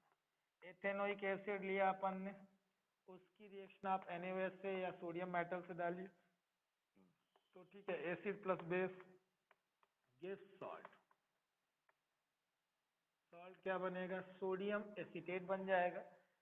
सोडियम एसीटेट की सोडा लाइम से रिएक्शन करा दो, NaOH CaO, तो आपको पता है यहाँ मीथेन बस मिलेगा, बाकी सब निकल लेंगे, तो यहाँ बन जाएगा मीथेन, एक कार्बन मिल गया, ये पूरा पार्ट हट जाएगा और ये CH3 एक H लेके CH4 में कन्वर्ट हो गया, मीथेन मिल गया। मीथेन से अब आ जाइए चैप्टर फर्स्ट से लगे, अगर आप मीथेन में क्लोरीन HNO की रिएक्शन कराते हैं तो यहाँ पे मिथाइल क्लोराइड मिल जाएगा। अब क्लोराइड मिल गया है तो अब आपको जो बनाना हो ध्यान से देख लीजिए, चाहे मेथेनॉल बनाना है या एक्वस KOH डाले तो ये बन गया क्या, CH3OH, Cl रिप्लेस करके। Nucleophilic substitution chapter 1 SN2 mechanism. फिर अगर आपको यहीं पे मेथेनॉल बनाना है तो माइल्ड ऑक्सीडाइजिंग एजेंट डाल दीजिए, तो मेथेनॉल मेथेनॉल में कन्वर्ट हो जाएगा। और प्रोलॉन्ग्ड ऑक्सीडेशन कर दोगे तो जैसे आपको यही कह रहा हूं कि आप अगर मेथेनॉल या मेथेनॉल कोई सा भी बनाना चाहें, ये दोनों बन सकते हैं, ये आपके ऊपर है, ऑक्सीडेशन ही कराना है। तो ये पाथवे अगर आप देख रहे हो कि जिस भी कन्वर्जन में नंबर ऑफ कार्बन कम करता हुआ दिखे, ठीक है, तो वहां जाग आना है, वहां डिकार्बोक्सिलेशन का रोल है।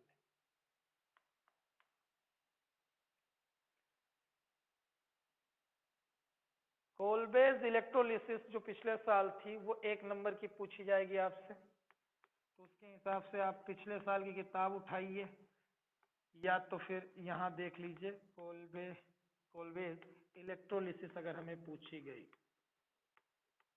अब अगर आपको यह अंतर करना हो तो याद रखिएगा कोलबेज के साथ इलेक्ट्रोलिसिस जुड़ा ही रहेगा। कोलबेज रिएक्शन पूछेगा तो अल्कोहल फिनॉल ईथर वाली याद करनी पड़ेगी, कोलबेज और रीमन टीमन, जिसमें सैलिसिलिक एसिड और सैलिसिलडिहाइड बनाता। सैलिसिलिक एसिड फिनॉल से बनना कोलबेज थी, लेकिन कोलबेज इलेक्ट्रोलिसिस पूछेगा तो उसमें कार्बोक्सिलिक एसिड फिर आ जाएगा बच्चों। तो CH3COONA सोडियम का सॉल्ट लिया, इसकी स्टोइकियोमेट्री भी याद रखिएगा, इसका इलेक्ट्रोलिसिस कराया जाएगा। ये दिखाई दे रहा हो, यानी इलेक्ट्रिसिटी पास करने पे आपको 4 प्रोडक्ट मिलते हैं।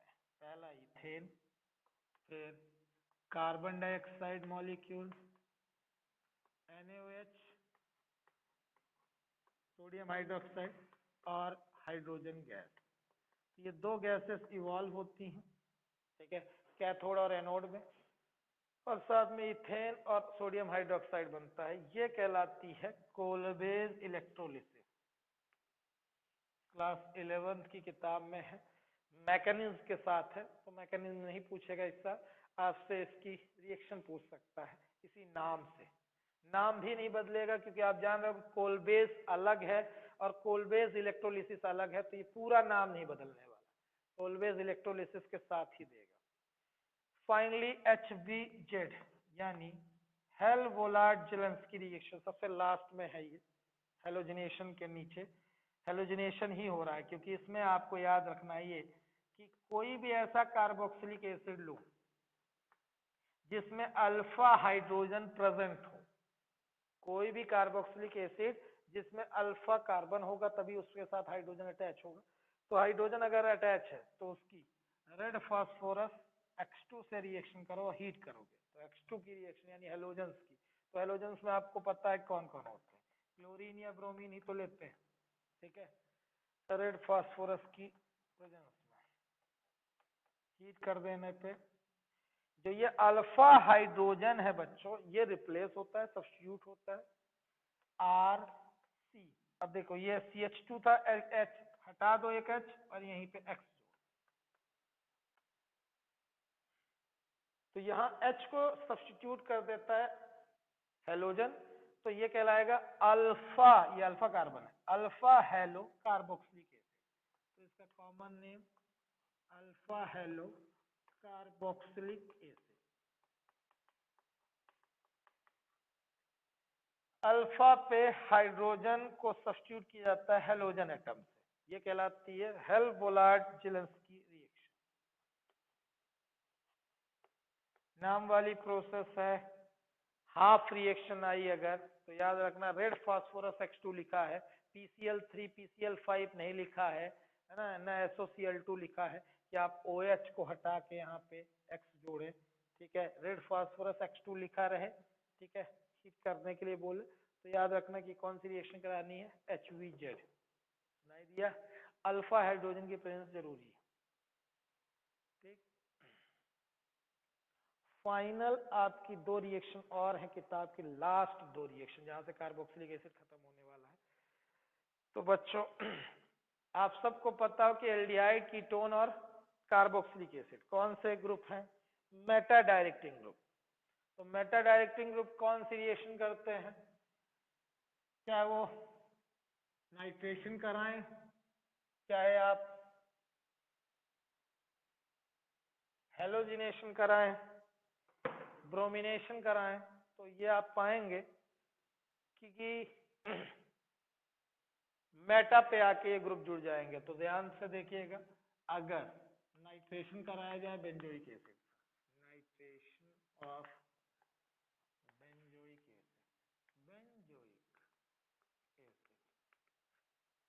तो बेंजीन पे COOH ग्रुप लिया, ये हुई मेटा पोजीशन, तो HNO3 H2SO4 डाले बिना नाइट्रेशन हो नहीं सकता। यहाँ से नाइट्रो ग्रुप उठाया और जाके मेटा पोजीशन पे सीधे जोड़ दिया।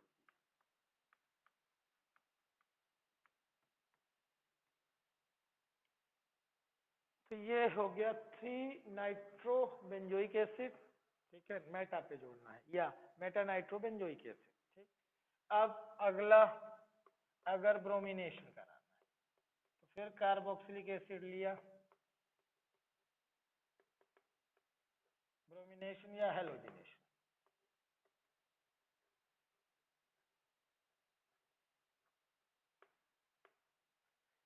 तो हेलोजिनेशन कराना है तो Br2 लेना है और FeBr3 ले लिया। तो रिएक्शन के बाद आपको दिखेगा कि फिर मेटा पोजीशन पे कौन आके जुड़ जाएगा, हेलोजन। अगली रीजनिंग है बच्चों इसी सेगमेंट से कि फ्रीडल क्राफ्ट रिएक्शन क्यों नहीं करता है बेंजोइक एसिड। क्वेश्चन ये है कि benzoic acid Friedel craft reactions क्यों नहीं करता। तो बेंजोइक एसिड या aromatic carboxylic acid do not undergo Friedel craft reactions. तो रीजन समझने के लिए आप थोड़ा सा यहाँ रुकिएगा। कार्बोक्सिलिक एसिड में जो ये COH पार्ट होता है, अगर ये आयोनाइज हो तो काहे में कन्वर्ट हो जाता है, अगर आपको याद हो इसी चैप्टर में एसिडिटी दिखा चुके हैं, CO नेगेटिव और H प्लस रहता है। जैसे ही Lewis acid catalyst Friedel Crafts वाला एनहाइड्रस AlCl3 आप यूज करेंगे तो ये लुईस एसिड है और ये दिख रहा है उसे न्यूक्लियोफिलिक अटैक के लिए न्यूक्लियोफाइल। तो ये दोनों आपस में जुड़ के सॉल्ट बना लेते हैं। तो जब कैटालिस्ट रिएक्टेंट से रिएक्शन कर लेगा तो जो लुईस एसिड कैटालिस्ट बोल रहा हूं, तो कैटालिस्ट का है काफी, क्योंकि कैटालिस्ट तो ये होता है जो remain unchange after the reaction, पता चल रहा है वो खुद ही सॉल्ट फॉर्मेशन कर ले रहा है। तो कार्बोक्सिलेट आयन जो प्रोड्यूस होता है एसिड के आयोनाइजेशन के बाद, उसी से कैटालिस्ट रिएक्शन कर लेता है। तो जब कैटालिस्ट ही रिएक्शन कर लेगा तो जो आपके बाकी रिएक्टेंट हैं एस्टाइलेशन या एल्काइलेशन के लिए, वो यूटिलाइज नहीं रह जाएंगे, वो रिमेन अनचेंज रह जाएंगे। तो फ्रीडल क्राफ्ट रिएक्शन ना करने के पीछे ये कारण कि ये लुईस एसिड कैटालिस्ट खुद टेक पार्ट कर लेता है ना, कार्बोक्सिलेट पार्ट से। तो फ्रीडल क्राफ्ट रिएक्शन ना होने के पीछे यही कारण था। तो इस तरह से ये आपका होता है चैप्टर खत्म।